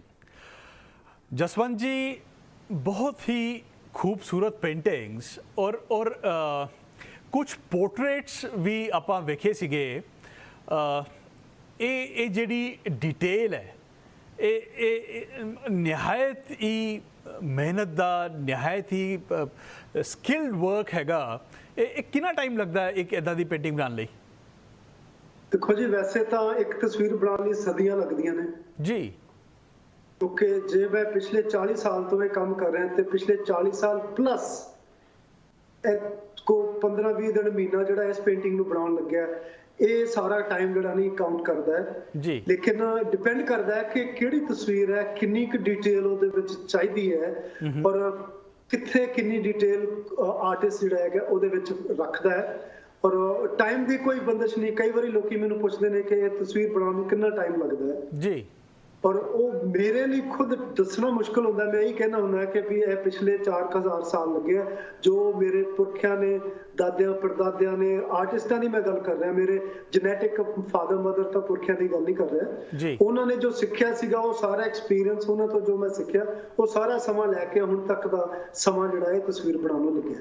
ਜੀ ਜੀ ਜੀ ਜੀ ਜੀ ਨਹੀਂ ਜਸਵੰਤ ਜੀ, ਮੈਂ ਤੁਹਾਡੇ ਤੋਂ ਪੁੱਛਣਾ ਚਾਹਾਂਗਾ, ਦੇਖੋ ਹਰ ਸੋਸਾਇਟੀ ਵਿੱਚ ਆਰਟ ਹੈਗਾ ਔਰ ਅਸੀਂ ਵੈਸਟ ਵਿੱਚ ਇਹ ਚੀਜ਼ ਜ਼ਿਆਦਾ ਦੇਖਦੇ ਹਾਂ ਕਿ ਜਿਹੜਾ ਆਰਟ ਹੈ ਉਸ ਦੀ ਜਿਹੜੀ ਪੈਟਰੋਨੇਜ ਹੈ, ਉਸ ਨੂੰ ਪ੍ਰਮੋਟ ਜਿਹੜਾ ਕਰਨਾ, ਉਸ ਦੇ ਵਿੱਚ ਲੋਕਾਂ ਦਾ ਉਸ ਆਰਟ ਨੂੰ ਖਰੀਦਣਾ, ਪਹਿਲੇ ਰਾਜੇ ਮਹਾਰਾਜੇ ਸਪੋਰਟ ਕਰਦੇ ਸੀਗੇ, ਹੁਣ ਇੱਕ ਇੰਸਟੀਟਿਊਸ਼ਨਲ ਫਰੇਮਵਰਕ, ਨਾਨ ਗਵਰਨਮੈਂਟ ਜਿਹੜਾ ਇੰਸਟੀਟਿਊਸ਼ਨਲ ਫਰੇਮਵਰਕ ਹੈ, ਐਸਾ ਫਰੇਮਵਰਕ ਕਮਿਊਨਿਟੀ ਦਾ ਸਾਡੀ ਕਮਿਊਨਿਟੀ 'ਚ ਹੈਗਾ?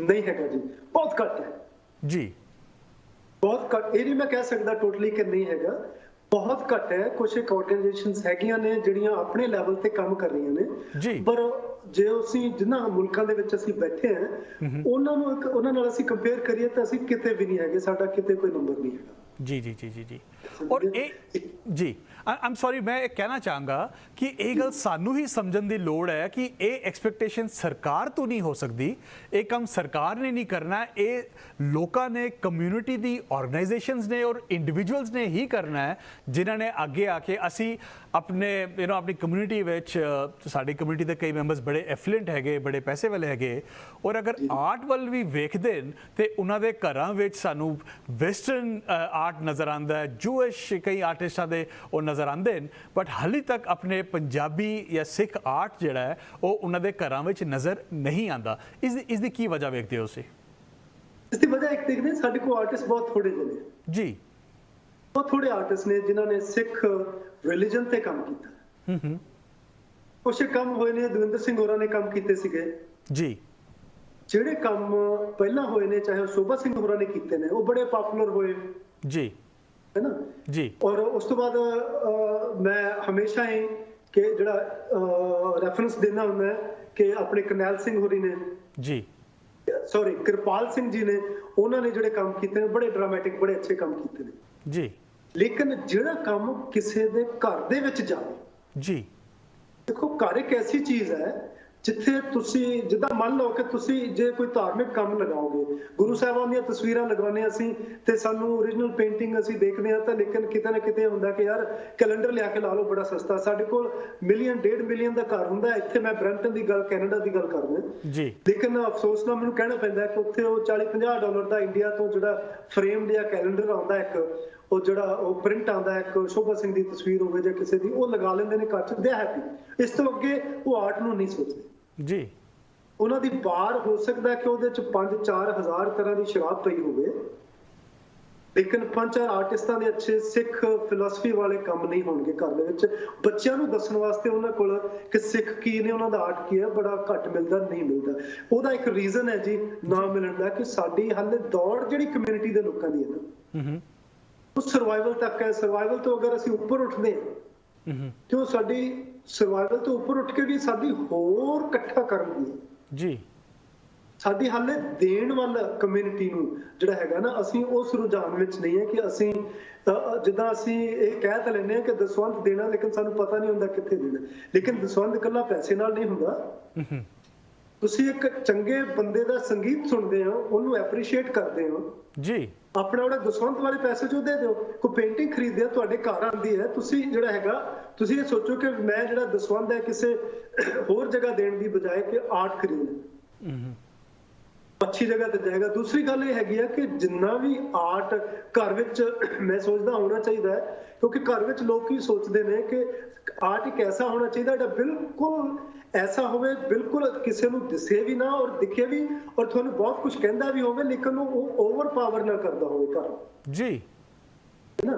ਤੁਸੀਂ ਨਹੀਂ ਚਾਹੋਗੇ ਕਿ ਤੁਹਾਡੇ ਡਰਾਇੰਗ ਰੂਮ ਦੇ ਵਿੱਚ ਕੋਈ ਐਸੀ ਤਸਵੀਰ ਲੱਗੀ ਹੋਵੇ, ਕਿਉਂਕਿ ਅਸੀਂ ਜਿਸ ਸੁਸਾਇਟੀ 'ਚ ਰਹਿੰਦੇ ਹਾਂ ਹਰ ਤਰ੍ਹਾਂ ਦੇ ਲੋਕ ਇੱਥੇ ਆਉਂਦੇ ਆ ਜੀ, ਕਿਉਂ ਇੰਨੀ ਜ਼ਿਆਦਾ ਡੋਮੀਨੇਟਿੰਗ ਹੋ ਗਈ ਤੇ ਸਾਰੇ ਘਰ ਨੂੰ ਖਾ ਜਾਵੇ। ਲੋਕ ਜਿਹੜੇ ਆਉਣ ਕਿ ਉਹ ਸਿਰਫ ਉਹਦੇ ਵੱਲ ਹੀ ਅਟਰੈਕਟ ਹੋਣ, ਬਾਕੀ ਘਰ ਦੀਆਂ ਚੀਜ਼ਾਂ ਵੱਲ ਕੋਈ ਨਾ ਦੇਖੇ। ਜੀ, ਇਸੇ ਤਰ੍ਹਾਂ ਹੀ ਐਸਾ ਆਰਟ ਕਰਨ ਵਾਲੇ ਸਾਡੇ ਬਹੁਤ ਥੋੜੇ ਆਰਟਿਸਟ ਨੇ ਜਿਨ੍ਹਾਂ ਦੇ ਤਸਵੀਰਾਂ ਮਾਰਕੀਟ ਵਿੱਚ ਆ ਸਕੀਆਂ ਨੇ, ਲੋਕੀ ਖਰੀਦ ਸਕੇ ਨੇ। ਤੇ ਕੰਮ ਮੈਂ ਸੋਚਦਾ ਕਿ ਐਸਾ ਮਿਊਟਡ ਹੋਣਾ ਚਾਹੀਦਾ ਕਿ ਜਿਹੜਾ ਬਹੁਤ ਥੋੜੇ ਸ਼ਬਦਾਂ ਦੇ ਵਿੱਚ ਇੰਨਾ ਸਾਰਾ ਕੁਝ ਕਹਿੰਦਾ ਹੋਵੇ ਜੀ, ਜੀ, ਜੀ, ਕਿ ਤੁਸੀਂ ਆਪਣੇ ਘਰ ਵਿੱਚ ਲਗਾ ਸਕੋ। ਇਹ ਅਵੇਅਰਨੈਸ ਤਾਂ ਹੀ ਆਏਗੀ ਜੇਕਰ ਅਸੀਂ ਇਹ ਰੁਝਾਨ ਬਣਾਵਾਂਗੇ ਕਿ ਯਾਰ ਇਹ ਵੀ ਕਲਾ ਜਿਹੜੀ ਹੈ, ਇਹ ਆਰਟ ਜਿਹੜਾ ਹੈ, ਇਹ ਸਾਡੇ ਬੱਚਿਆਂ ਵਾਸਤੇ, ਸਾਨੂੰ ਅਗਾਂਹ ਤੁਰਨ ਵਾਸਤੇ, ਸਾਡੀ ਜਿਹੜੀ ਆਤਮਾ ਦੀ ਜਿਹੜੀ ਖੁਰਾਕ ਹੈ ਉਹਦੇ ਵਾਸਤੇ ਬਹੁਤ ਜ਼ਰੂਰੀ ਹੈ। ਜਦ ਤੱਕ ਅਸੀਂ ਉਸ ਲੈਵਲ ਤੇ ਨਹੀਂ ਉੱਠਦੇ ਤਦ ਤੱਕ ਮੈਨੂੰ ਲੱਗਦਾ ਕਿ ਹਾਲੇ ਥੋੜੀ ਜਿਹੀ ਮੁਸ਼ਕਲ ਹੈ ਸਾਡੀ ਆਪਣੀ ਸੁਸਾਇਟੀ ਵਿੱਚ। ਜਸਵੰਤ ਜੀ, ਅਸੀਂ ਜਾਣਦੇ ਹਾਂ ਕਿ ਨਿਊਯਾਰਕ ਵਿੱਚ ਇੱਕ ਕਮਿਊਨਿਟੀ, ਇੱਕ ਆਰਟ ਮਿਊਜ਼ੀਅਮ ਦੀ, ਇੱਕ ਆਰਟ ਗੈਲਰੀ ਦੀ ਬਣਾਉਣ ਦੀ ਗੱਲ ਚੱਲ ਰਹੀ ਹੈ, ਸੋਚ ਵਿਚਾਰ ਹੋ ਰਿਹਾ ਹੈ। ਉਸ ਦੇ ਇਲਾਵਾ ਇਸ ਵੇਲੇ ਇਹ ਜਿਹੜੀ ਤੁਹਾਡੀ ਉਹਨੇ ਇੰਨਾ ਖੂਬਸੂਰਤ ਜਿਹੜਾ ਕੰਮ ਹੈ, ਮਤਲਬ ਐਜ਼ ਅ ਲੇ ਪਰਸਨ ਮੈਂ ਤਾਂ ਕਦੀ ਇਸ ਤੋਂ ਪਹਿਲਾਂ ਵੇਖਿਆ ਵੀ ਨਹੀਂ ਸੀਗਾ, ਤੇ ਸਾਡੀ ਕਮਿਊਨਿਟੀ ਤੱਕ ਇਹ ਜਿਹੜੀ ਚੀਜ਼ਾਂ ਇਹ ਨਹੀਂ ਪਹੁੰਚੀਆਂ। ਕੀ ਪਲੇਟਫਾਰਮਸ ਹੈਗੇ ਜਿੱਥੇ ਇਹ ਜਿਹੜਾ ਇਹ ਆਰਟ ਵਰਕ ਹੈ ਉਸ ਦਾ ਜਿਹੜਾ ਐਕਸਪੋਜਰ ਸਾਡੀ ਕਮਿਊਨਿਟੀ ਨੂੰ ਮਿਲ ਸਕੇ, ਜਿੱਥੇ ਉਹ ਇਹ ਚੀਜ਼ਾਂ ਖਰੀਦ ਸਕਣ, ਜਿੱਥੇ ਉਹ ਚੀਜ਼ਾਂ ਦੇਖ ਸਕਣ? ਸੋ ਇਸ ਵੇਲੇ ਕੀ ਪਲੇਟਫਾਰਮ ਆਪਾਂ ਯੂਜ਼ ਕਰਦੇ ਹਾਂ? ਦੇਖੋ ਜੀ, ਮੈਂ ਪਹਿਲਾ ਸਿੱਖ ਆਰਟਿਸਟ ਹੈ ਜਿਸ ਨੇ ਆਪਣੀ ਵੈਬਸਾਈਟ ਬਣਾਈ ਸੀ ਜੀ। ਬਹੁਤ ਸਾਰੇ ਆਰਟਿਸਟਾਂ ਨੂੰ ਇੰਡੀਆ ਦੇ ਵਿੱਚ ਬੈਠਿਆਂ ਨੂੰ ਲੋਕਾਂ ਨੂੰ ਕਿਹਾ ਕਿ ਤੁਸੀਂ ਆਪਣੀ ਵੈਬਸਾਈਟ ਬਣਾਓ। ਮੈਂ ਵੈਬਸਾਈਟ ਬਣਾਉਣਾ ਸਿੱਖ ਲਿਆ, ਸਿੱਖਦਿਆਂ ਮੈਂ ਵੈਬਸਾਈਟ ਬਣਾ ਲਈ ਜੀ, artofjaswant.com ਤੇ। ਉਦੋਂ ਤੋਂ ਮੈਂ ਕੰਮ ਪਾਈ ਜਾਂਦਾ, ਲੇਕਿਨ ਸਾਡਾ ਰੁਝਾਨ ਹੈ ਕਿ ਬਹੁਤ ਸਾਰੇ ਲੋਕ ਘੱਟ ਦੇਖਦੇ ਨੇ। ਕੋਈ ਟਾਈਮ ਸੀਗਾ ਵਿੱਚੋਂ ਮੈਂ ਫਿਰ ਅਧਿਆਤਮ ਵੱਲ ਜ਼ਿਆਦਾ ਹੋ ਗਿਆ, ਕਿਉਂਕਿ ਪਹਿਲਾਂ ਮੈਂ ਪੇਂਟਿੰਗ ਜਿਹੜੀਆਂ ਮੇਰੀ ਵੈਬਸਾਈਟ ਤੋਂ ਵਿਕਦੀਆਂ ਸੀ, ਲੋਕ ਦੇਖਦੇ ਸੀ। ਬਾਅਦ ਵਿੱਚ ਮੈਂ ਪੇਂਟਿੰਗਾਂ ਦੇ, ਕਿਉਂਕਿ ਆਪਣਾ ਇੱਕ ਤੁਹਾਡਾ ਅੰਦਰ ਦਾ ਰੰਗ ਹੁੰਦਾ ਹੈ, ਪੇਂਟਿੰਗਾਂ ਦੇ ਉੱਤੋਂ ਪ੍ਰਾਈਜ਼ਾਂ ਵੀ ਲਾ ਦਿੱਤੀਆਂ ਜੀ। ਲੇਕਿਨ ਹੁਣ ਮੈਂ ਦੁਬਾਰਾ ਕੋਸ਼ਿਸ਼ ਕਰ ਰਿਹਾ। ਬੱਚੇ ਮੇਰੇ ਮੈਨੂੰ ਥੋੜਾ ਜਿਹਾ ਕੰਪੈਲ ਕਰਦੇ ਨੇ ਕਿ ਡੈਡੀ ਤੁਸੀਂ ਦੁਨੀਆ ਦੇਖ ਲਈ, ਅਧਿਆਤਮ ਵੱਲ ਤੁਸੀਂ ਆਪਣੀ ਜਰਨੀ ਦੇਖ ਲਈ, ਹੁਣ ਤੁਸੀਂ ਵਾਪਸ ਆਓ। ਸੋ artofjaswant.com ਤੇ ਹੁਣ ਜਿਹੜਾ ਹੈਗਾ ਦੁਬਾਰਾ ਤੋਂ ਮੈਂ ਗੈਲਰੀ ਲਗਾ ਰਿਹਾ, ਔਰ ਉਸ ਤੇ ਕੋਸ਼ਿਸ਼ ਕਰਾਂਗਾ ਕਿ ਪ੍ਰਿੰਟ ਵੀ ਵੇਚੇ ਜਾਣ। ਜਿਹੜਾ ਬੰਦਾ ਓਰੀਜਨਲ ਮਹਿੰਗੀ ਨਹੀਂ ਖਰੀਦ ਸਕਦਾ, ਉਹ ਥੋੜਾ ਜਿਹਾ ਬਜਟ ਦੇ ਵਿੱਚ ਆਪਣੇ ਪ੍ਰਿੰਟ ਜਿਹੜੇ ਉਹ ਖਰੀਦ ਸਕਣ। ਜੀ ਜੀ ਜੀ ਜੀ ਜੀ ਜੀ। ਇਹ ਕੋਸ਼ਿਸ਼ ਹਾਲੇ ਜਾਰੀ ਹੈ। ਵਿਦਨ 1 or 2 ਵੀਕਸ ਜਿਹੜਾ ਹੈਗਾ ਕਿ ਉਹ ਵਰਕ ਜਿਹੜੇ ਉੱਥੋਂ ਖਰੀਦੇ ਜਾ ਸਕਣਗੇ। ਬਾਕੀ ਤੁਸੀਂ ਅਗਰ ਲੋਕਾਂ ਨੂੰ ਮੇਰਾ ਨੰਬਰ ਦੱਸ ਸਕਦੇ ਆ, ਲੋਕੀ ਮੈਨੂੰ ਸਿੱਧਾ ਕਾਲ ਕਰ ਸਕਦੇ ਆ, ਉਹਨਾਂ ਨੂੰ ਪ੍ਰਿੰਟ ਪ੍ਰੋਵਾਈਡ ਕਰ ਸਕਦਾ ਹੈ। ਗੁਰਮਸਤਕ ਸਿੰਘ ਖਾਲਸਾ ਆਪਣੀ ਵੈਬਸਾਈਟ ਤੋਂ ਕੁਝ ਇੱਕ ਪੇਂਟਿੰਗਾਂ ਵੇਚਦਾ ਹੈ, ਉਹ ਪੁਰਾਣੀਆਂ ਵਾਲੀਆਂ ਹੈਗੀਆਂ। ਜੀ ਜੀ ਜੀ।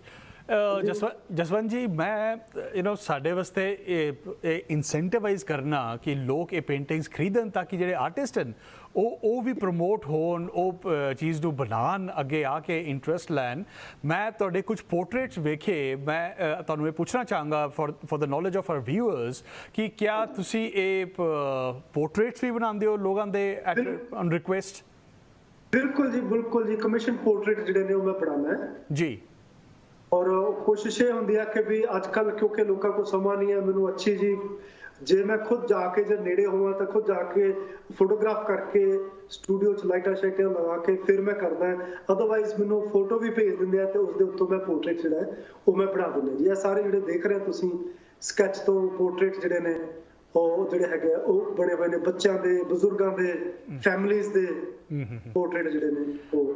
ਜਸਵੰਤ ਜੀ, ਅੱਜ ਕੱਲ੍ਹ ਕਈ ਇੱਥੇ ਵੈਬਸਾਈਟਸ, ਕਈ ਐਸੀ ਇੱਥੇ ਕੰਪਨੀਜ਼ ਹੈਗੀਆਂ ਜਿੱਥੇ ਆਪਾਂ ਫੋਟੋ ਭੇਜਦੇ ਆ, ਉਹ ਪੇਂਟਿੰਗ ਬਣਾ ਕੇ ਵਾਪਸ ਭੇਜਦੇ ਨੇ, ਸਾਡੇ ਐਲਡਰਸ ਦੀਆਂ, ਫੈਮਲੀਜ਼ ਦੀਆਂ। ਤੁਸੀਂ ਕਮਿਊਨਿਟੀ ਤੋਂ ਬਿਲੋਂਗ ਕਰਦੇ ਹੋ, ਤੁਸੀਂ ਸਾਡੀ ਪੱਗਾਂ ਦੀ ਲੜਾ ਨੂੰ ਜ਼ਿਆਦਾ ਅੱਛੀ ਤਰ੍ਹਾਂ ਸਮਝ ਸਕਦੇ ਹੋ। ਮੈਂ ਆਪਣੇ ਵਿਊਜ਼ ਨੂੰ ਇਨਕਰੇਜ ਕਰਾਂਗਾ ਕਿ ਤੁਸੀਂ ਆਰਟ ਆਫ ਜਸਵੰਤ ਇਸ ਵੈਬਸਾਈਟ ਤੇ ਜਾ ਕੇ ਇਹਨਾਂ ਦਾ ਕੰਮ ਚੈੱਕ ਆਊਟ ਕਰੋ। ਬਹੁਤ ਹੀ ਬਿਹਤਰੀਨ ਪੇਂਟਿੰਗਸ, ਬਹੁਤ ਹੀ ਬਿਹਤਰੀਨ ਕੰਮ, ਔਰ ਕਿਸੇ ਵੀ ਕੰਮ ਵਾਸਤੇ ਤੁਸੀਂ ਇਹਨਾਂ ਨੂੰ ਅੱਗੇ ਰੀਚ ਆਊਟ ਕਰ ਸਕਦੇ ਹੋ। ਜਸਵੰਤ ਜੀ, ਅੱਜ ਸਾਡੇ ਨਾਲ ਗੱਲ ਕਰਨ ਦਾ ਬਹੁਤ ਬਹੁਤ ਸ਼ੁਕਰੀਆ। ਇਹ ਨਵਾਂ ਸਾਡੀ ਅੱਖਾਂ ਖੋਲ੍ਹਣ ਦਾ, ਇੱਕ ਨਵਾਂ ਸਾਡੇ ਸਾਹਮਣੇ ਇੱਕ ਪੈਰਾਡਾਈਮ ਲਿਆਉਣ ਦਾ ਤੁਹਾਡਾ ਬਹੁਤ ਬਹੁਤ ਸ਼ੁਕਰੀਆ। ਅਟੁੱਟ ਜੀ, ਤੁਹਾਡੇ ਟੈਲੀਵਿਜ਼ਨ ਦਾ ਮੈਂ ਤਹਿ ਦਿਲੋਂ ਧੰਨਵਾਦੀ ਹਾਂ। ਤੁਹਾਡਾ ਬਹੁਤ ਧੰਨਵਾਦੀ ਹਾਂ, ਤੁਸੀਂ ਮੈਨੂੰ ਮੌਕਾ ਦਿੱਤਾ ਹੈ ਆਪਣੇ ਦੇਖਣ ਵਾਲਿਆਂ ਨਾਲ ਰੂਬਰੂ ਹੋਣ ਦਾ। ਤੁਹਾਡਾ ਬਹੁਤ ਬਹੁਤ ਧੰਨਵਾਦ। ਸਤਿ ਸ਼੍ਰੀ ਅਕਾਲ। ਇਹ ਸਨ artist Jaswant Singh. I hope ਤੁਸੀਂ ਉਹਨਾਂ ਦੀ ਪੇਂਟਿੰਗਸ ਵੇਖੀਆਂ ਹੋਣੀਆਂ। ਮੈਂ ਤੁਹਾਨੂੰ ਇਨਕਰੇਜ ਕਰਦਾ ਇਹਨਾਂ ਦੀ ਵੈਬਸਾਈਟ ਤੇ ਜਾ ਕੇ, ਔਰ ਹੋਰ ਵੀ ਆਪਣੀ ਕਮਿਊਨਿਟੀ 'ਚ ਕਈ ਆਰਟਿਸਟ ਹਨ। ਸਾਡਾ ਇਹ ਫਰਜ਼ ਹੋਣਾ ਚਾਹੀਦਾ ਕਿ ਅਸੀਂ ਇਸ ਕਮਿਊਨਿਟੀ ਨੂੰ, ਇਸ ਆਰਟ ਨੂੰ ਕਮਿਊਨਿਟੀ ਵਿੱਚ ਇਨਕਰੇਜ ਕਰੀਏ, ਤਾਂ ਕਿ ਜਿਹੜਾ ਸੁਨੇਹਾ ਹੈਗਾ ਉਹ ਬਾਹਰ ਜਾਏ ਔਰ ਆਪਾਂ ਆਪ ਵੀ ਇਸ ਖੂਬਸੂਰਤੀ ਦਾ ਆਨੰਦ ਬਣ ਸਕੀਏ। ਦ ਵੇ ਫਾਰਵਰਡ ਵਿੱਚ ਤੁਹਾਡਾ ਫਿਰ ਤੋਂ ਅਗਲੇ ਹਫਤੇ ਅਸੀਂ ਕੋਈ ਨਵਾਂ ਟੌਪਿਕ ਲੈ ਕੇ ਆਵਾਂਗੇ। ਅੱਜ ਵੇ ਫਾਰਵਰਡ ਦੇਖਣ ਵਾਸਤੇ ਬਹੁਤ ਬਹੁਤ ਸ਼ੁਕਰੀਆ।